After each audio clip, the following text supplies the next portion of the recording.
फरजंद अली का नॉवल है धाड़वी। अंग 13वां। हफ्ते की शाम तो पहले ही असैंबली इजलास मुक्या ते नंबरदार वाजिब पिंड आउण दे इरादे नाल अपनी सरकारी गड्डी लैके सफर उत्ते निकलिया। पिंड जाके उस की करना है, उस सारे राह सोचदा आया। पहले खुफिया ढंग नाल उहने मौलवी फजल करीम ते हुसैन दीन नाल मिलना सी ते उन्हां नूं किसे आला दयानत दा सुनेहा ते इमदाद बारे दसना सी ते होर निक्के मोटे कम्मां तो वख छोटे भरा साबर नाल वाई बीजी ते जूह दे बारे जानना सी। कनीज़ा दी बीमारी दी हालत ते उहनूं मालूम ही सी। डॉक्टर नाल फोन उत्ते गल हुंदी रहिंदी सी। डॉक्टर दा ख्याल है कनीज़ा बीबी नूं कोई बीमारी नहीं, सिर्फ डिप्रैशन वगैरह है। इस ज़हनी दबाव बारे अजे कोई वजह बयान करनी मुश्किल है। इलाज जारी रहा ते डिप्रैशन दी वजह भी पता लग जाएगी। वाजिद नूं सफर करदियां कई होर ख्याल भी आए, पर सब तो पहला ख्याल बुशरा दा ही उहदे दिमाग ते खिल रहा। वाजिद नंबरदार अखां भर के इक्को झलक ही बुशरा दी वेखी सी। उसे इक्को झलक नाल ही अंदरों डोल गया सी, पर उस वेले फौरी सियासत दे रुझेवें पारों दोबारा बुशरा नूं वेखण ते मिलण दी रीझ दब्बी रही। ते अज जदों उहदे भरावां नाल बुशरा बारे गल होवेगी तां उस परी नूं मिलण ते हासिल करन दा कोई सौखा राह लभ सकण दी उहनूं आस ही नहीं, पक्क यकीन सी। इस्लामाबाद च सरकारी हैसीयत नाल रहिंदियां उहनूं बेशुमार सोहणे मुखड़े ते नरम जुस्से वाले प्यारे नैन नक्शां वाले कई लोग मिले जिन्हां नूं उस हंडाया भी, पर बुशरा दी इक्को एक झलक ही उहनूं भुੱਲ नहीं सी रही। ਉਹਨੂੰ ਇਹ ਵੀ ਸ਼ੱਕ ਸੀ ਕਿ ਕੀ ਪਤਾ ਨੂਰੇ ਦੇ ਜਰੀਏ ਕੱਲੇ ਸੁਨੇਹੇ ਨੂੰ ਸੁਣ ਕੇ ਬੁਸ਼ਰਾ ਦੇ ਭਰਾਵਾਂ ਮੇਰੇ ਕੋਲ ਆਉਣ ਦੀ ਹਾਮੀ ਭਰੀ ਵੀ ਜਾਂ ਨਹੀਂ। ਰਾਤ ਹੁੰਦਿਆਂ ਹੀ ਵਾਜਦ ਪਿੰਡ ਦੀਆਂ ਗਲੀਆਂ 'ਚ ਆਪਣੀ ਗੱਡੀ ਲੈ ਕੇ ਆ ਵੜਿਆ। ਘਰ ਜਾਵਣ ਤੋਂ ਪਹਿਲਾਂ ਉਸ ਪਿੰਡ ਦੇ ਚੌਕੀਦਾਰ ਬਰਕਤ ਨੂੰ ਬੁਲਾ ਕੇ ਉਸੇ ਵੇਲੇ ਬਸਤੀ ਵਿੱਚ ਨੂਰੇ ਵੱਲ ਟੋਰ ਦਿੱਤਾ ਤੇ ਪੱਕੀ ਕੀਤੀ ਕਿ ਸਿਰਫ ਨੂਰਾ ਨਾਲ ਹੀ ਗੱਲ ਕਰੇ ਕਿ ਮੈਂ ਆ ਗਿਆ ਵਾਂ। ਸਵੇਰੇ ਸਵੇਰੇ ਨਸੀਬ ਤੇ ਫਰਾਦ ਨੂੰ ਲੈ ਕੇ ਪੜਾਵੇ ਤਾਂ ਜੋ ਦੂਜੇ ਲੋਕਾਂ ਦੇ ਆਵਣ ਤੋਂ ਪਹਿਲ ਉਹਨਾਂ ਦੀ ਗੱਲ ਸੁਣੀ ਜਾ ਸਕੇ।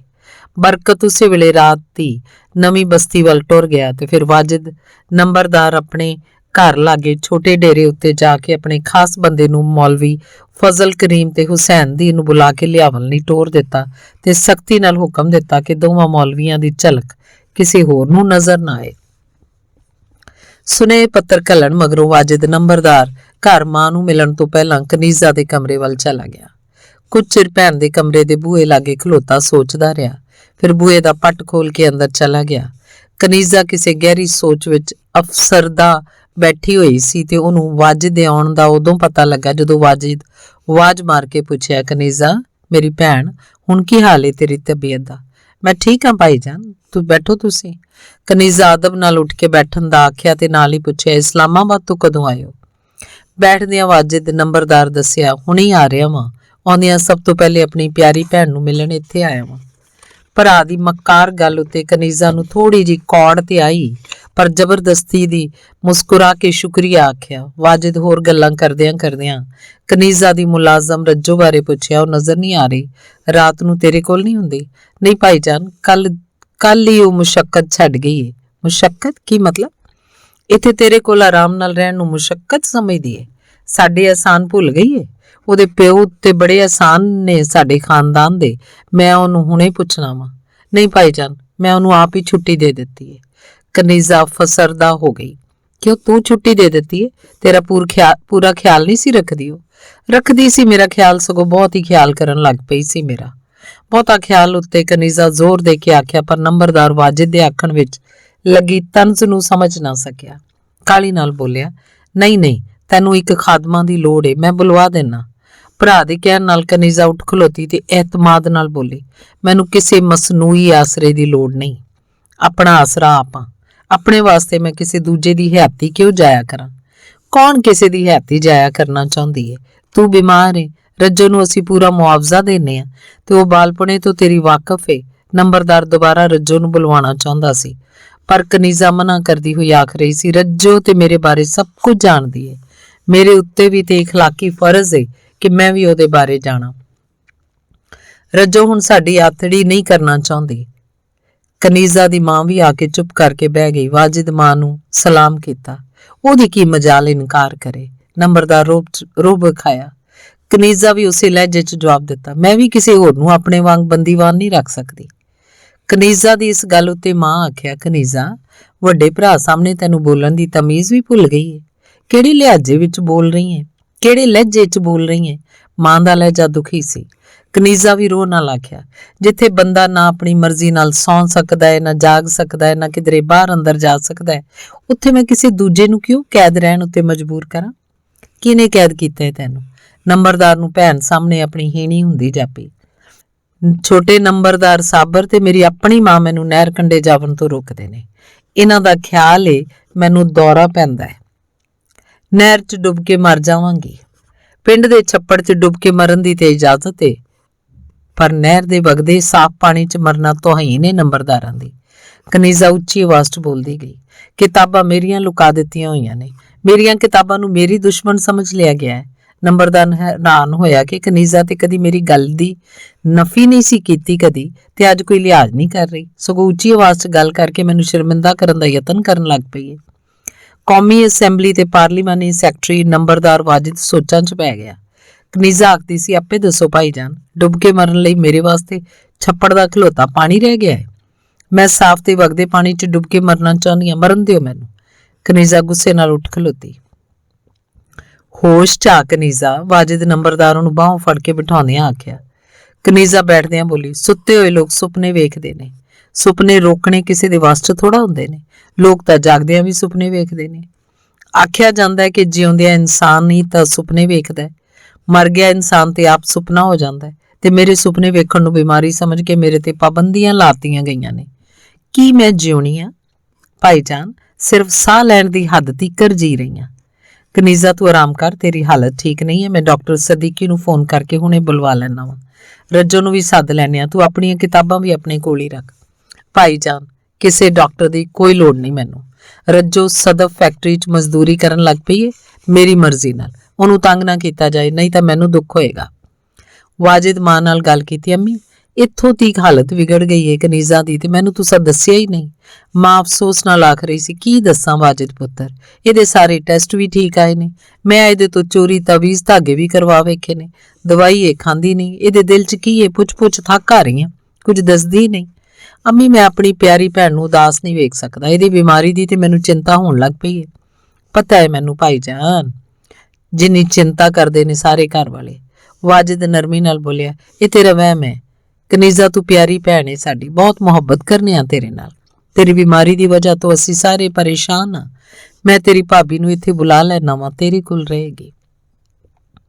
ਮੈਂ ਬਿਮਾਰ ਨਹੀਂ ਭਾਈਜਾਨ, ਤੁਹਾਡੀਆਂ ਫਿਕਰਾਂ ਬਿਮਾਰ ਨੇ। ਜੇ ਹੁਣ ਵੀ ਤੁਸੀਂ ਆਪਣੀ ਫਿਕਰੀ ਬਿਮਾਰੀ ਨੂੰ ਨਾ ਪਛਾਣਿਆ ਤਾਂ ਵੇਲਾ ਤੁਹਾਡੀਆਂ ਬਿਮਾਰ ਫਿਕਰਾਂ ਦੇ ਨਾਲ ਨਾਲ ਤੁਹਾਨੂੰ ਵੀ ਮਧੋਲ ਕੇ ਅੱਗੇ ਨਿਕਲ ਜਾਏਗਾ। ਤਾਰੀਖ ਤੁਹਾਨੂੰ ਮਾਫ ਨਹੀਂ ਕਰਨ ਲੱਗੀ। ਵੇਲੇ ਦੇ ਜ਼ਬਰ ਦੀ ਤੁਹਾਨੂੰ ਸਮਝ ਨਹੀਂ ਆ ਰਹੀ। ਕਨੀਜ਼ਾ ਦੀ ਇਸ ਗੱਲ ਉੱਤੇ ਵਾਜਿਦ ਤੇ ਅੰਮੀ ਦੋਵਾਂ ਇੱਕ ਦੂਜੇ ਵੱਲ ਹੈਰਾਨੀ ਨਾਲ ਵੇਖਿਆ। ਕਨੀਜ਼ਾ ਨੂੰ ਦੋਵਾਂ ਦਾ ਰਵੱਈਆ ਬੁਰਾ ਲੱਗਾ। ਵਾਜਿਦ ਇੱਕ ਵਾਰ ਫੇਰ ਮਾਂ ਨਾਲ ਗਿਲੇ ਦੀ ਗੱਲ ਕਰਦਿਆਂ ਆਖਿਆ, ਅੰਮੀ, ਕਨੀਜ਼ਾ ਆਪਣੇ ਰੁਤਬੇ ਤੇ ਹੈਸੀਅਤ ਨੂੰ ਭੁੱਲ ਗਈ ਏ। ਨਹੀਂ, ਮੈਂ ਕੁਝ ਨਹੀਂ ਭੁੱਲੀ, ਕਨੀਜ਼ਾ ਹੌਲੀ ਤੇ ਤਲਖ ਬੋਲੀ। ਸਗੋਂ ਮੈਨੂੰ ਆਪਣੀ ਹੈਸੀਅਤ ਦਾ ਤੇ ਅੰਦਾਜ਼ਾ ਵੀ ਹੁਣ ਹੋਇਆ ਹੈ। ਤੈਨੂੰ ਆਪਣੀ ਤੇ ਸਾਡੀ ਹੈਸੀਅਤ ਦਾ ਖਿਆਲ ਹੁੰਦਾ ਤੇ ਰੱਜੋ ਨੂੰ ਆਪਣੀ ਖਿਦਮਤ ਤੋਂ ਰਵਾਨਾ ਨਾ ਹੋਣ ਦਿੰਦੀ ਹੋ। ਮੈਂ ਉਹਨੂੰ ਵਾਪਸ ਬੁਲਵਾ ਲੈਣਾ ਵਾਂ। ਮੈਂ ਚਾਹੁੰਦਾ ਮੇਰੀ ਭੈਣ ਦੀ ਖਿਦਮਤ ਵਾਸਤੇ ਰੱਜੋ ਹਰ ਵੇਲੇ ਮੌਜੂਦ ਹੋਵੇ। ਰੱਜੋ ਨਹੀਂ, ਮਾਂ ਨੇ ਆਖਿਆ। ਵਾਜਿਦ, ਤੇਰੀਆਂ ਦੋਵੇਂ ਵੱਡੀਆਂ ਭੈਣਾਂ ਦਾ ਖਿਆਲ ਏ ਕਨੀਜ਼ਾ ਦੀ ਖਿਦਮਤ ਵਿੱਚ ਪਿੰਡ ਦੀ ਅਨਪੜ੍ਹ ਤੇ ਨਾ ਸਮਝ ਖਿਦਮਤਗਾਰ ਨਹੀਂ, ਸ਼ਹਿਰੋਂ ਇੱਕ ਤਜਰਬੇਕਾਰ ਨਰਸ ਘੱਲਣਗੀਆਂ। ਇਹ ਤੇ ਠੀਕ ਹੈ ਅੰਮੀ, ਪਰ ਰੱਜੋ ਨੂੰ ਇੱਥੇ ਹੀ ਮੁਲਾਜ਼ਮ ਰਹਿਣਾ ਚਾਹੀਦਾ ਹੈ। ਅਜੇ ਇੰਝ ਹੀ ਸਾਡੇ ਮੁਲਾਜ਼ਮ ਆਪਣੀ ਮਰਜ਼ੀ ਨਾਲ ਛੱਡ ਕੇ ਜਾਵਣ ਲੱਗ ਪਏ ਤੇ ਜ਼ਮੀਨਾਂ ਉੱਤੇ ਕੰਮ ਕਰਦੇ ਕਾਮੇ ਵੀ ਸਹਿ ਲੈਣਗੇ। ਰੱਜੋ ਨੂੰ ਮੈਂ ਆਪ ਜਾਣ ਦੀ ਇਜਾਜ਼ਤ ਦਿੱਤੀ ਹੈ, ਕਨੀਜ਼ਾ ਆਖਿਆ। ਉਹਨੂੰ ਵੀ ਆਪਣੀ ਹਯਾਤੀ ਆਪ ਹੰਡਾਉਣ ਦਾ ਹੱਕ ਏ। ਆਪਣੀ ਜ਼ਿੰਦਗੀ ਉਹਦੀ, ਜਿਵੇਂ ਮਰਜ਼ੀ ਜੀਵੇ। ਉਹ ਫੈਕਟਰੀ 'ਚ ਕੰਮ ਕਰਨਾ ਚਾਹੁੰਦੀ ਸੀ, ਮੈਂ ਇਜਾਜ਼ਤ ਦੇ ਦਿੱਤੀ। ਇਹ ਫੈਕਟਰੀਆਂ ਮਿੱਲਾਂ ਵੀ ਤੇ ਸਾਡੇ ਜ਼ਿਮੀਂਦਾਰਾਂ ਵਾਸਤੇ ਮੁਸ਼ਕਲਾਂ ਪੈਦਾ ਕਰ ਰਹੀਆਂ ਨੇ। ਵਾਜਿਦ ਕੁਝ ਸ਼ਿਕਾਇਤੀ ਲਹਿਜੇ 'ਚ ਆਖਿਆ। ਹੁਣ ਆਮ ਲੋਕ ਸਾਡੀਆਂ ਜ਼ਮੀਨਾਂ ਉੱਤੇ ਕੰਮ ਕਰਨ ਦੀ ਬਜਾਏ ਮਿੱਲਾਂ ਕਾਰਖਾਨਿਆਂ ਵੱਲ ਹੀ ਭੱਜ ਜਾਂਦੇ ਨੇ। ਉੱਥੇ ਵੀ ਕਿਹੜੀ ਬਿਹਤਰੀ ਹੈ ਮਜ਼ਦੂਰਾਂ ਵਾਸਤੇ। ਸਰਕਾਰ ਦੀਆਂ ਬਣੀਆਂ ਪਾਲਿਸੀਆਂ ਨਾਲ ਮਜ਼ਦੂਰਾਂ ਨੂੰ ਬੇਬਸ ਕਰਕੇ ਰੱਖਿਆ ਹੋਇਆ ਹੈ। ਨਾ ਜਾਨ ਦਾ ਤਹੱਫਜ਼, ਨਾ ਰੁਜ਼ਗਾਰ ਦਾ। ਜਦੋਂ ਮਰਜ਼ੀ ਮਜ਼ਦੂਰ ਨੂੰ ਬੇਰੁਜ਼ਗਾਰ ਕਰਦੇ ਨੇ ਮਿੱਲ ਮਾਲਕ।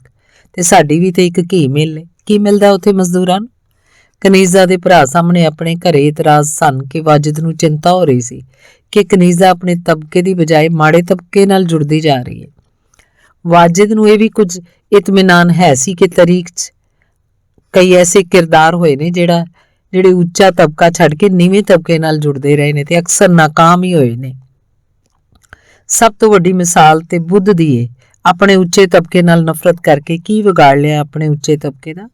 ਵਾਜਿਦ ਨੂੰ ਸੋਚਦਿਆਂ ਚੁੱਪ ਕੀਤਿਆਂ ਵੇਖ ਕੇ ਮਾਂ ਕਨੀਜ਼ਾ ਨੂੰ ਡਾਂਟਿਆ, ਕਨੀਜ਼ਾ ਹੋਸ਼ ਕਰ, ਵੱਡੇ ਭਰਾ ਸਾਹਮਣੇ ਕੀ ਵਾਵੇਲੀਆਂ ਕਰਨ ਲੱਗ ਪਈ ਹੈ?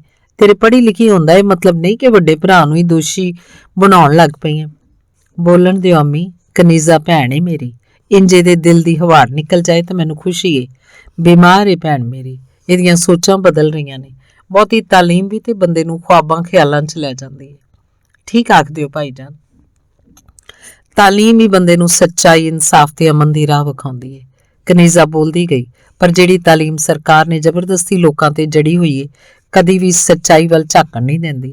ਇਸ ਫਜ਼ੂਲ ਤਾਲੀਮ ਨਾਲ ख्वाब ਖਿਆਲ ਕੀ ਵੇਖਣੇ ਨੇ, ਸਗੋਂ ਇਨਸਾਨ ਨਾਲ ਨਫ਼ਰਤ ਕਰਨ ਲੱਗ ਪੈਂਦਾ ਹੈ। ਬੰਦਾ ਬੰਦੇ ਦਾ ਵੈਰੀ ਬਣਾ ਦਿੱਤਾ ਗਿਆ ਹੈ ਇਸ ਧਾੜਵੀ ਤਾਲੀਮ ਨੇ। ਭਾਵੇਂ ਕਨੀਜ਼ਾ ਹੌਲੀ ਤੇ ਅਦਬ ਨਾਲ ਬੋਲ ਰਹੀ ਸੀ, ਪਰ ਗੁੱਸਾ ਤੇ ਕਰਬ ਨਾਲ ਉਹਨੂੰ ਸਾਹ ਚੜ ਗਿਆ। ਕਨੀਜ਼ਾ ਨੂੰ ਮਾਂ ਆਖਿਆ, ਚੁੱਪ ਕਰ ਜਾ ਹੁਣ ਕਨੀਜ਼ਾ, ਤੂੰ ਬਦਤਮੀਜ਼ੀ ਕਰਨ ਲੱਗ ਪਈ ਹੈ। ਆਪਣੀ ਹਾਲਤ ਵੱਲ ਵੇਖ। ਕੀ ਹੈ ਮੇਰੀ ਹਾਲਤ ਨੂੰ ਅੰਮੀ? ਮੈਨੂੰ ਸਾਰਿਆਂ ਦੇ ਰੁਤਬੇ ਤੇ ਮੁਕਾਮ ਦਾ ਖਿਆਲ ਹੈ, ਮੈਨੂੰ ਕੋਈ ਬਿਮਾਰੀ ਨਹੀਂ। ਅੱਲਾ ਕਰੇ ਮੇਰੀ ਭੈਣ ਨੂੰ ਕੋਈ ਬਿਮਾਰੀ ਨਾ ਹੋਵੇ। ਮੈਂ ਕਿਸੇ ਚੰਗੇ ਡਾਕਟਰ ਨਾਲ ਮਸ਼ਵਰਾ ਕਰਨਾ। ਅੱਛਾ ਅੰਮੀ, ਹੁਣ ਮੈਂ ਇੱਕ ਦੋ ਜ਼ਰੂਰੀ ਮਾਮਲੇ ਸੁਣਨੇ ਨੇ ਤੇ ਕਨੀਜ਼ਾ ਤੂੰ ਬਹੁਤਾ ਸੋਚਿਆ ਨਾ ਕਰ, ਬੰਦੇ ਦੇ ਇਖਤਿਆਰ 'ਚ ਕੁਝ ਨਹੀਂ। ਭਰਾ ਦੀ ਤਨਸ ਤੇ ਧਮਕੀ ਨੂੰ ਮਹਿਸੂਸ ਕਰਕੇ ਕਨੀਜ਼ਾ ਨੂੰ ਕੌੜ ਤਾਂ ਬੜੀ ਚੜੀ, ਪਰ ਚੁੱਪ ਕਰ ਰਹੀ। ਵਾਜਿਦ ਦੇ ਉੱਠ ਜਾਣ ਮਗਰੋਂ ਮਾਂ ਆਖਿਆ, ਤੇਰੇ ਭਰਾਵਾਂ ਨੂੰ ਤੇਰੀ ਸਿਹਤ ਬਾਰੇ ਬੜੀ ਫਿਕਰ ਰਹਿੰਦੀ ਏ। ਮਾਂ ਦੀ ਗੱਲ ਉੱਤੇ ਕਨੀਜ਼ਾ ਆਪਣੀ ਆਈ ਕੌੜ ਕੱਢਦਿਆਂ ਆਖਿਆ, ਅੰਮੀ ਮੇਰੀ ਹਯਾਤੀ ਮੇਰੀ ਬਿਮਾਰੀ ਏ। ਇਸ ਤਬਕੇ ਨੂੰ ਮੇਰੀ ਬਿਮਾਰੀ ਦੀ ਨਹੀਂ, ਮੇਰੇ ਜੀਵਨ ਦੀ ਫਿਕਰ ਏ। ਜੇ ਤੁਹਾਡਾ ਸਾਰਿਆਂ ਦਾ ਇਹੋ ਹੀ ਹਾਲ ਰਿਹਾ ਤਾਂ ਮੈਂ ਬਹੁਤੇ ਦਿਨ ਜਿਉਂਦੀ ਨਹੀਂ ਰਹਿ ਸਕਦੀ। ਜੇ ਸਾਹ ਨਾ ਮੁੱਕੇ ਤਾਂ ਕਿਸੇ ਮੈਂਟਲ ਹਸਪੀਟਲ 'ਚ ਵਾਵੇਲੀਆਂ ਕਰਦੀ ਫਿਰਾਂਗੀ। ਇਹੀ ਖੌਰੇ ਭਾਗ ਨੇ ਮੇਰੇ। ਕਨੀਜ਼ਾ ਮਾਯੂਸ ਹੋਈ। ਅੱਲਾ ਨਾ ਕਰੇ ਧੀਏ, ਕੀ ਸੋਚਣ ਲੱਗ ਪਈ ਏ? ਮਾਂ ਨੂੰ ਚਿੰਤਾ ਹੋਈ। ਜੇ ਤੈਨੂੰ ਕੁਝ ਹੋ ਗਿਆ ਤੇ ਸਾਡੇ ਪੱਲੇ ਕੱਖ ਨਹੀਂ ਰਹਿਣਾ। ਕਨੀਜ਼ਾ ਉਦਾਸੀ ਤੇ ਅਫਸਰਦਾ ਨਾਲ ਬੋਲੀ, ਅੰਮੀ ਸਾਡੇ ਤਬਕੇ ਦੇ ਪੱਲੇ ਹੈ ਹੀ ਕੀ? ਝੂਠੀ ਆਨ ਮਾਣ ਸਾਡੇ ਤਬਕੇ ਨੂੰ ਤਾਰੀਖ ਇਸ ਤਬਕੇ ਉੱਤੇ ਸਦੀਆਂ ਤੋਂ ਲਾਹਨਤਾਂ ਪਾ ਰਹੀ ਹੈ ਤੇ ਪਾਉਂਦੀ ਰਹੇਗੀ। ਇਹ ਤਬਕਾ ਡਰੇ ਉਸ ਵੇਲੇ ਤੋਂ ਜਦੋਂ ਖੁੱਲਾ ਹਿਸਾਬ ਹੋਣਾ ਹੈ। ਤੇ ਮਾਂ ਇੱਕ ਵਾਰ ਫਿਰ ਆਪਣੀ ਚਿੰਤਾ ਵਿਖਾਈ, ਕੀ ਹੋ ਗਿਆ ਤੈਨੂੰ ਕਨੀਜ਼ਾ? ਤੇਰਾ ਸੁਭਾਅ ਕਿਉਂ ਵਿਗੜਦਾ ਜਾ ਰਿਹਾ ਹੈ? ਮਾਂ ਸਦਕੇ ਕੁਝ ਸੋਚ ਆਪਣੇ ਬਾਰੇ, ਖਿਆਲ ਕਰ ਆਪਣੇ ਖਾਨਦਾਨ ਦੀ ਇੱਜ਼ਤ ਦਾ। ਮਾਂ ਦੀ ਇਸ ਗੱਲ ਉੱਤੇ ਕਨੀਜ਼ਾ ਬੜੇ ਗੁੱਸੇ ਨਾਲ ਮਾਂ ਦੀ ਭੋਲੀ ਸੂਰਤ ਨੂੰ ਵੇਖਦਿਆਂ ਆਖਿਆ, ਅੰਮੀ ਮੇਰਾ ਸੁਭਾਅ ਨਹੀਂ ਵਿਗੜਿਆ, ਹੁਣ ਤੇ ਸਾਡੇ ਜਾਲੀ ਤਬਕੇ ਦੀ ਹੈਸੀਅਤ ਤੇ ਕਿਸਮਤ ਵਿਗੜਨ ਵਾਲੀ ਹੈ। ਸਾਡੇ ਤਬਕੇ ਕਰੋੜਾਂ ਲੋਕਾਂ ਦੀਆਂ ਨਸਲਾਂ ਨੂੰ ਵਿਗਾੜਿਆ ਹੈ। ਉਹ ਅਮਲ ਯਕੀਨੀ ਹੈ ਸਾਡੀ ਕੀਤੀ ਹੈ ਸਾਡੇ ਸਾਹਮਣੇ ਆਉਣ ਵਾਲੀ ਹੈ। ਮਾਂ ਜਿਵੇਂ ਸਮਝਾਉਣ ਦਾ ਯਤਨ ਕਰਦੀ, ਧੀ ਉਂਝੀ ਦਲੀਲ ਨਾਲ ਜ਼ਿਆਦਾ ਬੋਲਦੀ ਰਹੀ। ਤੰਗ ਆ ਕੇ ਕਨੀਜ਼ਾ ਅੱਗੇ ਮਾਂ ਹੱਥ ਜੋੜਦਿਆਂ ਆਖਿਆ, ਖੁਦਾ ਦੇ ਵਾਸਤੇ ਚੁੱਪ ਹੋ ਜਾ ਕਨੀਜ਼ਾ, ਬਹੁਤਾ ਬੋਲਣਾ ਤੇਰੀ ਸਿਹਤ ਵਾਸਤੇ ਠੀਕ ਨਹੀਂ। ਲੱਗਦਾ ਤੇਰੀ ਬਿਮਾਰੀ ਹੁਣ ਜ਼ੋਰ ਕਰ ਗਈ ਹੈ। ਮਾਂ ਅਫਸਰਦਾ ਹੋ ਗਈ, ਧੀ ਨੂੰ ਨੀਝ ਲਾ ਕੇ ਵੇਖਣ ਲੱਗ ਪਈ। ਮਾਂ ਦੀ ਇਸ ਚਿੰਤਾ ਭਰੀ ਸੂਰਤ ਵੇਖ ਕੇ ਕਨੀਜ਼ ਨੂੰ ਪਿਆਰ ਆ ਗਿਆ। ਲਾਡ ਨਾਲ ਮਾਂ ਦੇ ਗਲ 'ਚ ਬਾਹਾਂ ਪਾ ਕੇ ਝੂਲਦੀ ਆਖਿਆ, ਮੇਰੀ ਭੋਲੀ ਮਾਂ, ਮੈਂ ਕੋਈ ਬਿਮਾਰ ਸ਼ਿਮਾਰ ਨਹੀਂ, ਐਵੇਂ ਫਿਕਰ ਕਰਨੀ ਹੈ। ਮੈਂ ਤੇ ਦੱਸ ਰਹੀ ਹਾਂ ਸਾਡੇ ਤਬਕੇ 'ਚ ਜਹਾਲਤ ਜ਼ੋਰ ਕਰ ਗਈ ਹੈ, ਪੁੱਤਰ ਗਈ ਹੈ। ਹੁਣ ਅਸਾਂ ਆਪਣੀ ਜਹਾਲਤ ਹੱਥੋਂ ਹੀ ਬਰਬਾਦ ਹੋ ਜਾਣਾ ਹੈ। ਕੁਦਰਤ ਹੋਰ ਜ਼ਿਆਦਾ ਮੌਕਾ ਨਹੀਂ ਦੇਣਾ ਚਾਹੁੰਦੀ। ਕਨੀਜ਼ਾ ਜ਼ੋਰ ਦੇ ਕੇ ਆਖਿਆ, ਮੇਰੀ ਮਾਸੂਮ ਮਾਂ, ਤੈਨੂੰ ਸਮਝ ਕਿਉਂ ਨਹੀਂ ਆ ਰਹੀ ਕਿ ਮੈਂ ਕੋਈ ਅਨਹੋਣੀ ਤੇ ਨਹੀਂ ਕਰ ਰਹੀ? ਚੱਲ ਮੰਨ ਲਈ ਤੇਰੀ ਗੱਲ। ਮਾਂ ਨੂੰ ਧੀ ਤੇ ਪਿਆਰ ਆ ਰਿਹਾ ਸੀ, ਬੋਲੀ, ਪਰ ਧੀਏ, ਧੀਆਂ ਨੂੰ ਇੰਜ ਖੁੱਲ ਕੇ ਗੱਲਾਂ ਨਹੀਂ ਕਰਨੀਆਂ ਚਾਹੀਦੀਆਂ। ਕਿਉਂ ਅੰਮੀ? ਧੀਆਂ ਇਨਸਾਨ ਨਹੀਂ ਹੁੰਦੀਆਂ? ਕਿਉਂ ਔਰਤਾਂ ਨੂੰ ਖੁਸ਼ ਰਹਿਣ ਤੇ ਸਮਝਦਾਰੀ ਨਾਲ ਹਯਾਤੀ ਹੰਡਾਉਣ ਦਾ ਹੱਕ ਨਹੀਂ ਹੁੰਦਾ? ਅੰਮਾ ਇੱਕ ਸਾਹ ਭਰਿਆ ਤੇ ਆਖਿਆ, ਸਮਝਦਾਰੀ ਤੇ ਇਹਦੇ 'ਚ ਕੀ? ਧੀਆਂ ਆਪਣੀ ਹੱਦ ਵਿੱਚ ਹੀ ਰਹਿਣ ਤੇ ਭਲੀਆਂ ਲੱਗਦੀਆਂ ਨੇ। ਔਰਤ ਨਦੀ ਵਾਂਗ ਹੁੰਦੀ ਹੈ, ਜੇ ਨਦੀ ਆਪਣੇ ਕਿਨਾਰੇ ਦੀਆਂ ਹੱਦਾਂ ਨੂੰ ਤੋੜ ਕੇ ਬਾਹਰ ਨਿਕਲ ਟੁਰੇ ਤਾਂ ਵਸੋਂ ਵਿੱਚ ਬਰਬਾਦੀ ਹੋ ਜਾਂਦੀ ਹੈ, ਸਭ ਕੁਝ ਵਿਗੜ ਜਾਂਦਾ ਹੈ, ਸਮਾਜ ਦਾ ਬਣਿਆ ਭਰਮ ਖੁੱਲ ਜਾਂਦਾ ਹੈ। ਵਾਹ ਅੰਮੀ ਵਾਹ, ਖੂਬ ਦਲੀਲ ਦਿੱਤੀ ਜੇ ਨਦੀ ਤੇ ਵਿਗਾੜ ਦੀ। ਤੁਹਾਡਾ ਕੀ ਮਤਲਬ ਹੈ? ਸਮਾਜ ਵਿੱਚ ਸੁਧਾਰ ਸਿਰਫ ਮਰਦਾਂ ਦੇ ਹੱਥ 'ਚ? ਐਸਾ ਸੁਧਾਰ ਜਿਹੜਾ ਮਰਦਾਂ ਆਪਣੇ ਹੱਕ 'ਚ ਬਣਾਇਆ ਹੋਇਆ ਹੈ, ਤਾਂ ਜੋ ਮੱਲ ਮਾਰ ਤਬਕੇ ਦਾ ਹੀ ਕਬਜ਼ਾ ਬਣਿਆ ਰਵੇ। नहीं अम्मी, सदियां तो यही सोच रही है, हुण ये जाली सुधार बहुते दिन तिक्कर नहीं रहना। नदी च वगदे पानी दा भी जी करदा है उछले कुद्दे हद्दां ते किनारियां नाल भिड़े टक्करा मारे ते हद्दां तोड़ के पूरी जिवा च खिलरे। अपनी होंद दा सबूत देवे ते तरिहायां दियां तरेहां बुझावे। औरत नूं भी हक है अपनी मुहब्बत ते खुशबू दा बी सारी धरती च खिलार के ऐसी हयाती पैदा करे जिहड़ी मां दी पछाण रखदी होवे। कनीज़ा दियां दलीलां ते ख्यालां तो मां परेशान हो रही सी। उस बेबसी नाल आख्या, हुण तू आराम कर कनीज़ा, बड़ा बोलिया ई, मैं तेरे वास्ते दुध गर्म कर लियाउनी आ। मां अफसरदा हो के कनीज़ा दे कमरे चों चली गई। धन्नवाद। अंग 14वां। सवेरे उठदे ही वाजिद नंबरदार ने रज्जो नूं बुला लिया। इतवार होण करके फैक्ट्री तो अज छुट्टी सी। रज्जो डर रही सी कि किधरे फेर ना कनीज़ा वास्ते ਉਹਨੂੰ रख लैण। घर दे ड्राइंग रूम च वाजिद नंबरदार अपनी मां दे सामने रज्जो नूं पहला सवाल पुछया, तैनूं फैक्ट्री च की नहीं रखवाया है? जी ਉਹ रज्जो डरदियां होयां दस्सिया कि बुशरा भैन नूं मलूका ने आख्या सी। मलूका कौन? नूरे दी धी है, मां कोलों दस्सिया। मलूका गई सी बुशरा कोल जां बुशरा ही इत्थे आई सी? बुशरा दा नां उत्ते वाजिद दिलचस्पी लै रिहा सी। नहीं जी, मलूका ने बुशरा दे भरा हबीब नूं मेरे वास्ते तरला कीता ते हबीब ने बुशरा नूं फोन करके आख्या सी ते फिर मैनूं फैक्ट्री च काम मिल गया। बड़ी लम्मी चेन बन गई है। बुशरा वाजिद आख्या, चलो ठीक है, तू खुश है फैक्ट्री च काम करके? उत्थे होर कुड़ियां भी काम करदियां ने, दवाइयां भी डब्बियां च बंद करीदा है सारा दिन। उस खाते च सारियां कुड़ियां ते सुआणियां ही काम करदियां ने। रज्जो नूं कुछ तसल्ली हो रही सी कि ਉਹਨੂੰ ਦੁਬਾਰਾ ਇੱਥੇ ਆਉਣ ਦਾ ਕੰਮ ਨਹੀਂ ਆਖਿਆ ਜਾ ਰਿਹਾ। वाजिद बड़ी नरमी नाल पुछया, रज्जो मैं सुनिया बुशरा दा भरा हबीब तेरे पिछे गेड़े मारदा रहिंदा है। रज्जो नूं अचंभा होया, हैरानी नाल बोली, नहीं जी, हबीब मेरे पिछे गेड़े क्यों मारे? हुण दी वार मां बोली, वेख रज्जो, धीआं वांग तैनूं रखिया है मैं इस घर च, जे कोई गल है ते दस दे, मैं आप हत्थी तेरा विआह हबीब नाल कर दिआंगी। नहीं बीबी जी, कोई गल नहीं, मेरा अजे विआह करवाउण दा कोई इरादा नहीं। मेरी मां बीमार रहिंदी है, ਉਹਦੇ इलाज वास्ते पैसे जोड़ना चाहुंदी हां। मैनू पता लग्या है। जरा घूर के रज्जो वल वेख्या ते आख्या, तैनू हबीब मिलदा है? 2 वारी ते कनीज़ा भी तेरे नाल सी, अगे पिछे कई बार मिलिया है। सारा कुछ साफ साफ दस दे, मैं कुछ उम्र कढ़ दियांगा हबीब दा। जे ਉਹ तैनू चाहुंदा है जां तू चाहुंदी है तो खुल के दस, मैं तुहानू नखेड़न नहीं लगा। मुहब्बत करना इंसान दा हक है।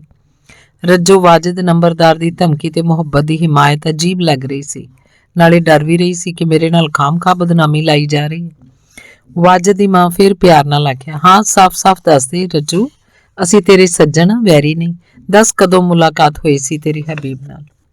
ओ जी, मैं ते बीबी कनीज़ा सैर करके घर नूं आ रहीआं सां ते हबीब पढ़ के शहरों आ रहा सी टुरदा होया। बीबी कनीज़ा हबीब नूं वेख के कार रोक के हबीब कोलों बुशरा बारे पुछया सी। होर की गल होई सी हबीब नाल तेरी? वाजिद काली नाल पुछया, नहीं जी, मेरी ते कोई गल नहीं हुई। बीबी कनीज़ा ही ਉਹਦੇ ਕੋਲੋਂ ਪੁੱਛਿਆ ਸੀ ਕਿ ਪੜ੍ਹ ਰਿਹਾ ਹੈ ਤੇ ਹਬੀਬ ਨੇ ਖੌਰੇ ਕੀ ਦੱਸਿਆ ਸੀ ਜਾਂ ਕੁਝ ਹੋਰ। ਫਿਰ ਕਨੀਜ਼ਾ ਬੀਬੀ ਕਾਰ ਚਲਾਈ ਤੇ ਅਸੀਂ ਘਰ ਨੂੰ ਆ ਗਈਆਂ। ਮੇਰੀ ਤੇ ਕੋਈ ਗੱਲ ਨਹੀਂ ਹੋਈ ਹਬੀਬ ਨਾਲ। ਵਾजिद संजीदगी नाल बोलिया, फिर अगली बार वो कमीना तेरे पिछे बकरियां लैके नहर कंढे भी आ गया सी, उदों की गल कीती उन्हें तेरे नाल? रज्जो खौफ जदा हो रही सी ते हैरान भी कि ओदे उत्ते बहुता क्यों चिड़िया जा रहा है। डरदी हुई दस्सिया, नंबरदार जी, मैं ते बीबी सैर करदियां करदियां नहर कंढे बह के नहर ते वगदा पानी वेख रहीआं सी। तुहानूं ये पता है कि कनीज़ा बीबी नूं वगदा पानी वेखना चंगा लगदा है। हबीब भी अपनियां बकरियां दे पिछे इधर आ गया सी, ਉਹਦਾ बाप बीमार सी, ਉਹ बकरियां चराण आया सी। पता है फिर तेरे नाल की गल कीती हबीब ने? तू की जवाब दिता ਉਹਨੂੰ? नंबरदार वाजिद पूरी तरह टोह लेना चाहुंदा सी कि कनीज़ा ते हबीब दे की ताल्लुकात बने हुए ने। रज्जो फिर अपनी गल तो इनकार करदे आख्या, नहीं जी, मेरे नाल ते कोई गल नहीं हुई। कनीज़ा बीबी ਉਹਨੂੰ सद के कोल बिठा लिया सी। वाजिद दी मां काली नाल बोली, ਉਹ आप आके बैठ गया सी ਜਾਂ कनीज़ा ने ਉਹਨੂੰ बैठण ਲਈ आख्या सी? ਉਹ ਤੇ ਬੱਕਰੀਆਂ ਦੇ ਪਿੱਛੇ ਪਿੱਛੇ ਆਪਣੇ ਧਿਆਨ ਚਾਰਦਾ ਆ ਰਿਹਾ ਸੀ। ਕਨੀਜ਼ਾ ਬੀਬੀ ਮੈਨੂੰ ਆਖਿਆ ਸੀ ਹਬੀਬ ਨੂੰ ਆਵਾਜ਼ ਮਾਰ। ਅੱਛਾ, ਤੇ ਤੂੰ ਆਵਾਜ਼ ਮਾਰ ਕੇ ਹਬੀਬ ਨੂੰ ਬੁਲਾਇਆ?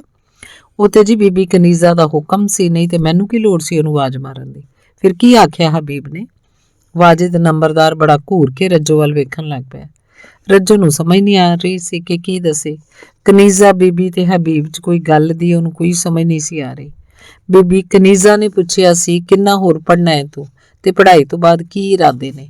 ਰੱਜੋ ਦੱਸ ਰਹੀ ਸੀ ਕਿ ਹਬੀਬ ਨੇ ਆਖਿਆ ਕਿ ਉਹ ਬਾਹਰ ਦੇ ਮੁਲਕ 'ਚ ਜਾ ਕੇ ਅਜੇ ਹੋਰ ਪੜ੍ਹੇਗਾ। ਬਕਵਾਸ ਕਰਦੀ ਹੈ ਰੱਜੋ, ਅੱਧੇ ਘੰਟੇ ਤੀਕ ਉਹ ਤੇਰੇ ਕੋਲ ਬੈਠਾ ਰਿਹਾ ਤੇ ਤੂੰ ਆਨੀ ਇਹ ਕੋਈ ਗੱਲ ਨਹੀਂ, ਇਹ ਗੱਲ ਹੋਈ? ਕਸਮ ਲੈ ਲਓ ਨੰਬਰਦਾਰ ਜੀ, ਮੇਰੇ ਨਾਲ ਕੋਈ ਗੱਲ ਨਹੀਂ ਹੋਈ। ਕਨੀਜ਼ਾ ਬੀਬੀ ਤੇ ਹਬੀਬ ਇਹ ਪੜ੍ਹਾਈ ਦੀਆਂ ਗੱਲਾਂ ਕਰਦੇ ਰਹੇ ਸੀ ਜੋ ਮੈਨੂੰ ਸਮਝ ਨਹੀਂ ਸੀ ਆਈਆਂ। ਵਾਜਿਦ ਦੀ ਮਾਂ ਨਰਮੀ ਨਾਲ ਬੋਲੀ। ਰੱਜੋ ਸਾਫ਼-ਸਾਫ਼ ਦੱਸਦੀ ਪੜ੍ਹਾਈ ਬਾਰੇ ਉਹ ਕਿਹੜੀਆਂ ਗੱਲਾਂ ਸੀ? ਰੱਜੋ ਡਰੀ ਸਹਿਮੀ ਹੋਈ ਆਖਿਆ, ਬੀਬੀ ਜੀ ਮੈਂ ਤੁਹਾਨੂੰ ਦੱਸਿਆ ਨਾ, ਮੈਨੂੰ ਕੁਝ ਸਮਝ ਨਹੀਂ ਸੀ ਆ ਰਹੀ।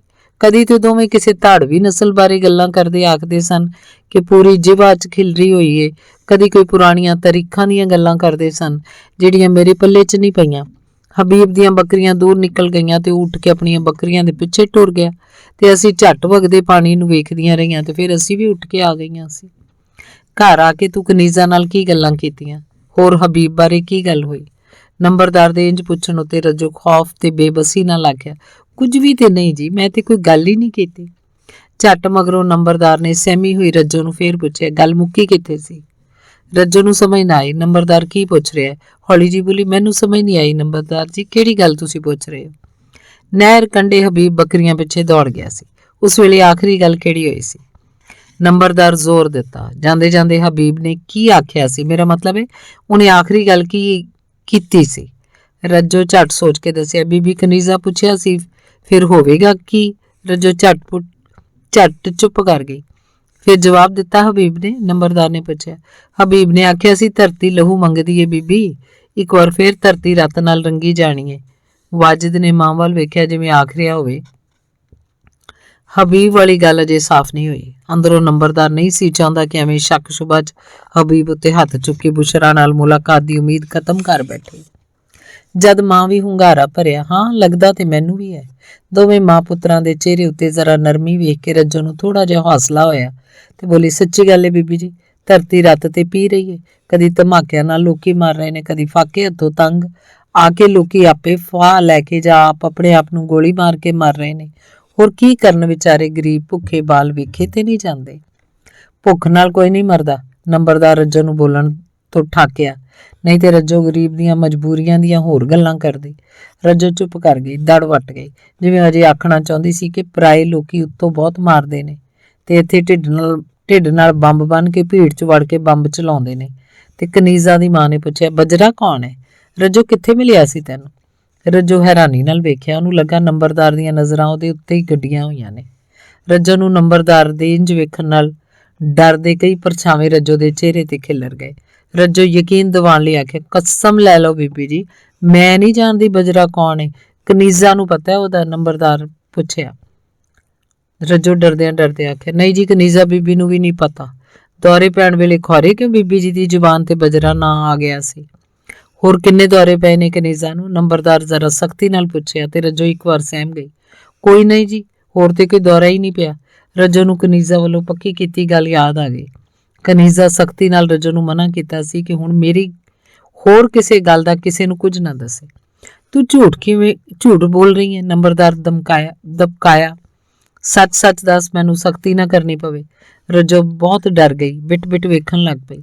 ਕਨੀਜ਼ਾ ਦੀ ਮਾਂ ਨਰਮੀ ਨਾਲ ਆਖਿਆ, ਡਰ ਨਾ ਰੱਜੋ, ਅਸੀਂ ਕੋਈ ਤੇਰੇ ਬਗਾਨੇ ਆ? ਤੂੰ ਹਰ ਗੱਲ ਸੱਚ ਦੱਸ ਦੇ। ਬਾਜਰਾ ਕਦੋਂ ਆ ਕੇ ਮਿਲਦਾ ਏ ਤੈਨੂੰ? ਆਪਣੇ ਤੇ ਹੋਣ ਵਾਲੀ ਤੋਮਤ ਸੁਣ ਕੇ ਹੈਰਾਨੀ ਨਾਲ ਰੱਜੋ ਦੇ ਮੂੰਹ ਲੰਮੀ ਆਵਾਜ਼ ਜੀ ਨਿਕਲੀ ਤੇ ਅੱਖਾਂ 'ਚ ਅੱਥਰੂ ਆ ਗਏ। ਨੰਬਰਦਾਰ ਆਖਿਆ, ਹੁਣ ਤੂੰ ਜਾ ਰੱਜੋ, ਲੋੜ ਪਈ ਤਾਂ ਫੇਰ ਬੁਲਾਵਾਂਗਾ ਤੈਨੂੰ। ਇੱਕ ਗੱਲ ਯਾਦ ਰੱਖੀ, ਜੇ ਤੇਰੀ ਕੋਈ ਗੱਲ ਝੂਠੀ ਨਿਕਲੀ ਤਾਂ ਜਾਨੋਂ ਮਾਰ ਦਿਆਂਗਾ। ਜਾ ਹੁਣ। ਰੱਜੋ ਸਹਿਮੀ ਹੋਈ ਉੱਥੋਂ ਨਿਕਲ ਆਈ। ਬਾਅਦ 'ਚ ਮਾਂ ਆਖਿਆ, ਜਿਹੜਾ ਤੈਨੂੰ ਸ਼ੱਕ ਏ ਵਾਜਿਦ, ਉਹ ਗੱਲ ਨਹੀਂ। ਕਨੀਜ਼ਾ ਕੋਈ ਪੱਕੀ ਥਾਂ ਟੱਪ ਗਈ ਏ, ਕਿਸੇ ਪੁਰਾਣੀ ਰੂਹ ਦਾ ਸਾਇਆ ਪੈ ਗਿਆ, ਸਾਰੀ ਜਿਵਾ ਵਿੱਚ ਤੇ ਘੁੰਮਦੀ ਫਿਰਦੀ ਰਹਿੰਦੀ ਏ। ਕੁਝ ਚਿਰ ਚੁੱਪ ਰਹਿਣ ਮਗਰੋਂ ਵਾਜਿਦ ਬੋਲਿਆ, ਠੀਕ ਏ ਅੰਮੀ, ਮੈਂ ਕਨੀਜ਼ਾ ਦੀ ਭਾਬੀ ਨੂੰ ਆਖਣਾ ਵਾਂ ਉਹ ਆਪਣੀ ਸਹੇਲੀ ਡਾਕਟਰ ਗਨੀ ਨੂੰ ਨਾਲ ਲੈ ਲਵੇ। ਪਰਛਾਵੇਂ ਵਾਲੀ ਸ਼ੱਕ ਵੀ ਕੱਢ ਲੈਂਦੇ ਆ। ਨਾਲੇ ਤੁਸੀਂ ਕਨੀਜ਼ਾ ਨੂੰ ਉੱਥੇ ਸ਼ਹਿਰ ਰਹਿਣ ਵਾਸਤੇ ਰਾਜ਼ੀ ਕਰੋ। ਤੁਸੀਂ ਆਪ ਵੀ ਸ਼ਹਿਰ ਆ ਜਾਓ। ਕੀ ਪਿਆ ਹੁਣ ਪਿੰਡ 'ਚ? ਸਵਾਰੀ ਵਾਧੂ ਏ ਤੁਹਾਡੇ ਕੋਲ। ਜਦੋਂ ਜੀ ਕੀਤਾ ਫੇਰਾ ਮਾਰ ਲਿਆ। ਮੈਨੂੰ ਤੇ ਹਕੂਮਤੀ ਕੰਮਾਂ ਤੋਂ ਹੀ ਵੇਲ ਨਹੀਂ ਮਿਲਦੀ ਤੇ ਹਾਲਾਤ ਦਿਨੋਂ ਦਿਨ ਖਰਾਬ ਹੁੰਦੇ ਜਾ ਰਹੇ ਨੇ। ਖੁਦਕੁਸ਼ੀ, ਧਮਾਕੇ ਤੇ ਰੋਜ਼ ਦਾ ਹਿੱਸਾ ਬਣ ਗਏ ਨੇ। ਰੋਜ਼ ਸਾਡੀਆਂ ਮੀਟਿੰਗਾਂ ਤੇ ਮਜਲਿਸਾਂ ਹੁੰਦੀਆਂ ਨੇ। ਕੁਝ ਸਮਝ ਨਹੀਂ ਆਉਂਦੀ ਕੀ ਕੀਤਾ ਜਾਏ। ਸ਼ਹਿਰ 'ਚ ਕਨੀਜ਼ਾ ਦੀ ਭਾਬੀ ਰੋਜ਼ੀਨਾ ਖਿਆਲ ਕਰ ਲਏਗੀ ਕਨੀਜ਼ਾ ਦਾ। ਤੁਸੀਂ ਚਿੰਤਾ ਨਾ ਕਰੋ, ਮੈਨੂੰ ਤੇ ਸਾਬਰ ਵੱਲੋਂ ਵੀ ਪਰੇਸ਼ਾਨੀ ਰਹਿਣ ਲੱਗ ਪਈ ਹੈ।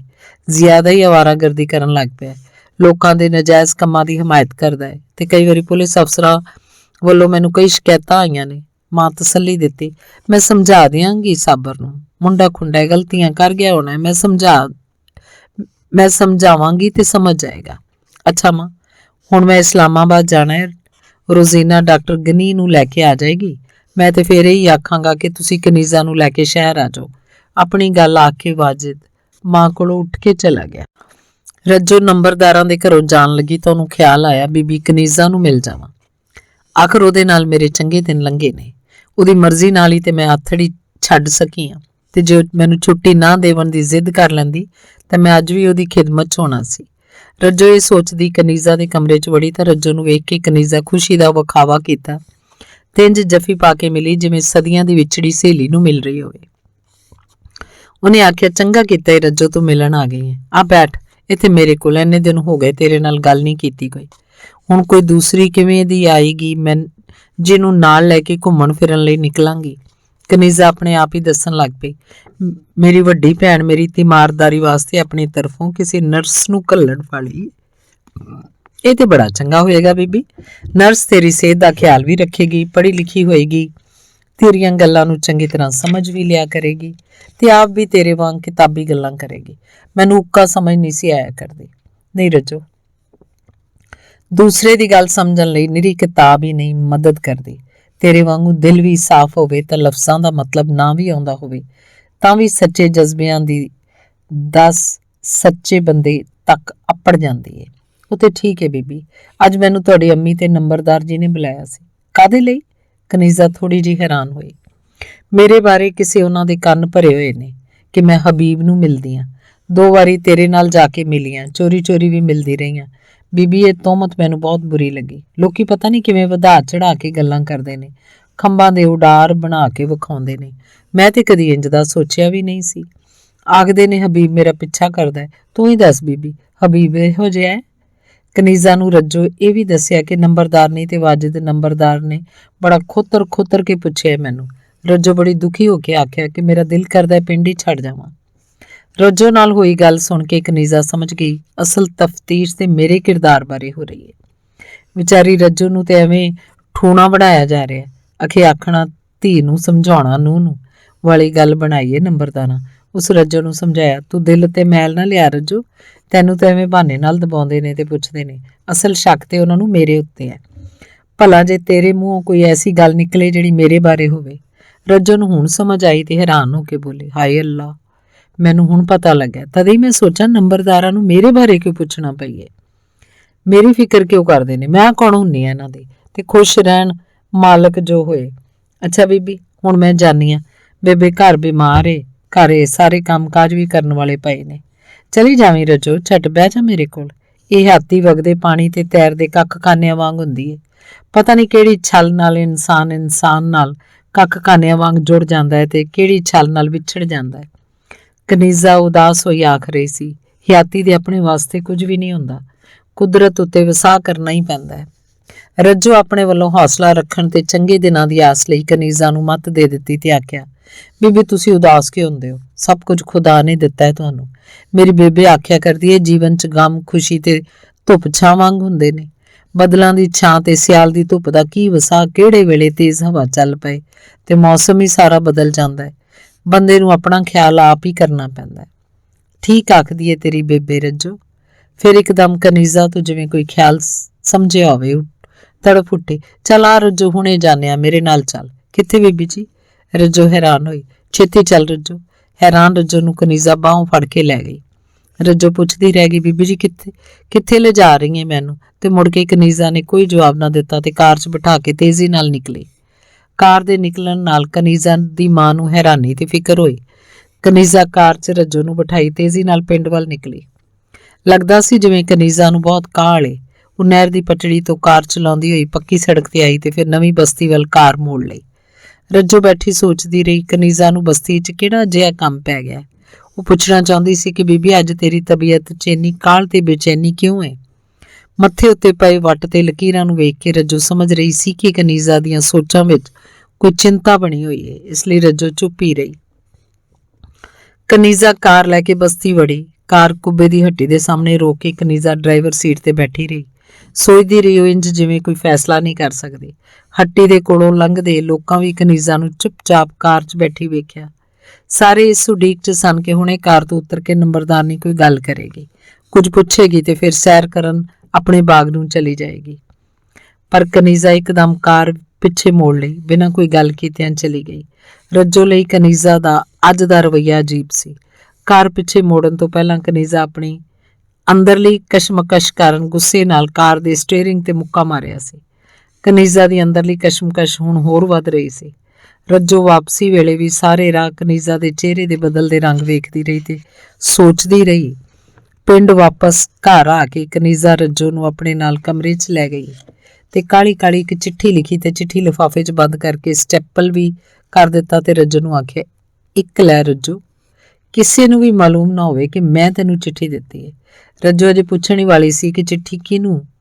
ਇਹ ਤੇ ਕਨੀਜ਼ਾ ਚਿੱਠੀ ਵਾਪਸ ਫੜ ਲਈ ਤੇ ਆਖਿਆ, ਨਹੀਂ ਤੂੰ ਜਾ ਰੱਜੋ, ਤੇਰੀ ਬੇਬੇ ਦੀ ਤਬੀਅਤ ਠੀਕ ਨਹੀਂ, ਤੇਰੇ ਘਰ ਦੇ ਕੰਮ ਵੀ ਕਰਨ ਵਾਲੇ ਪਏ ਨੇ।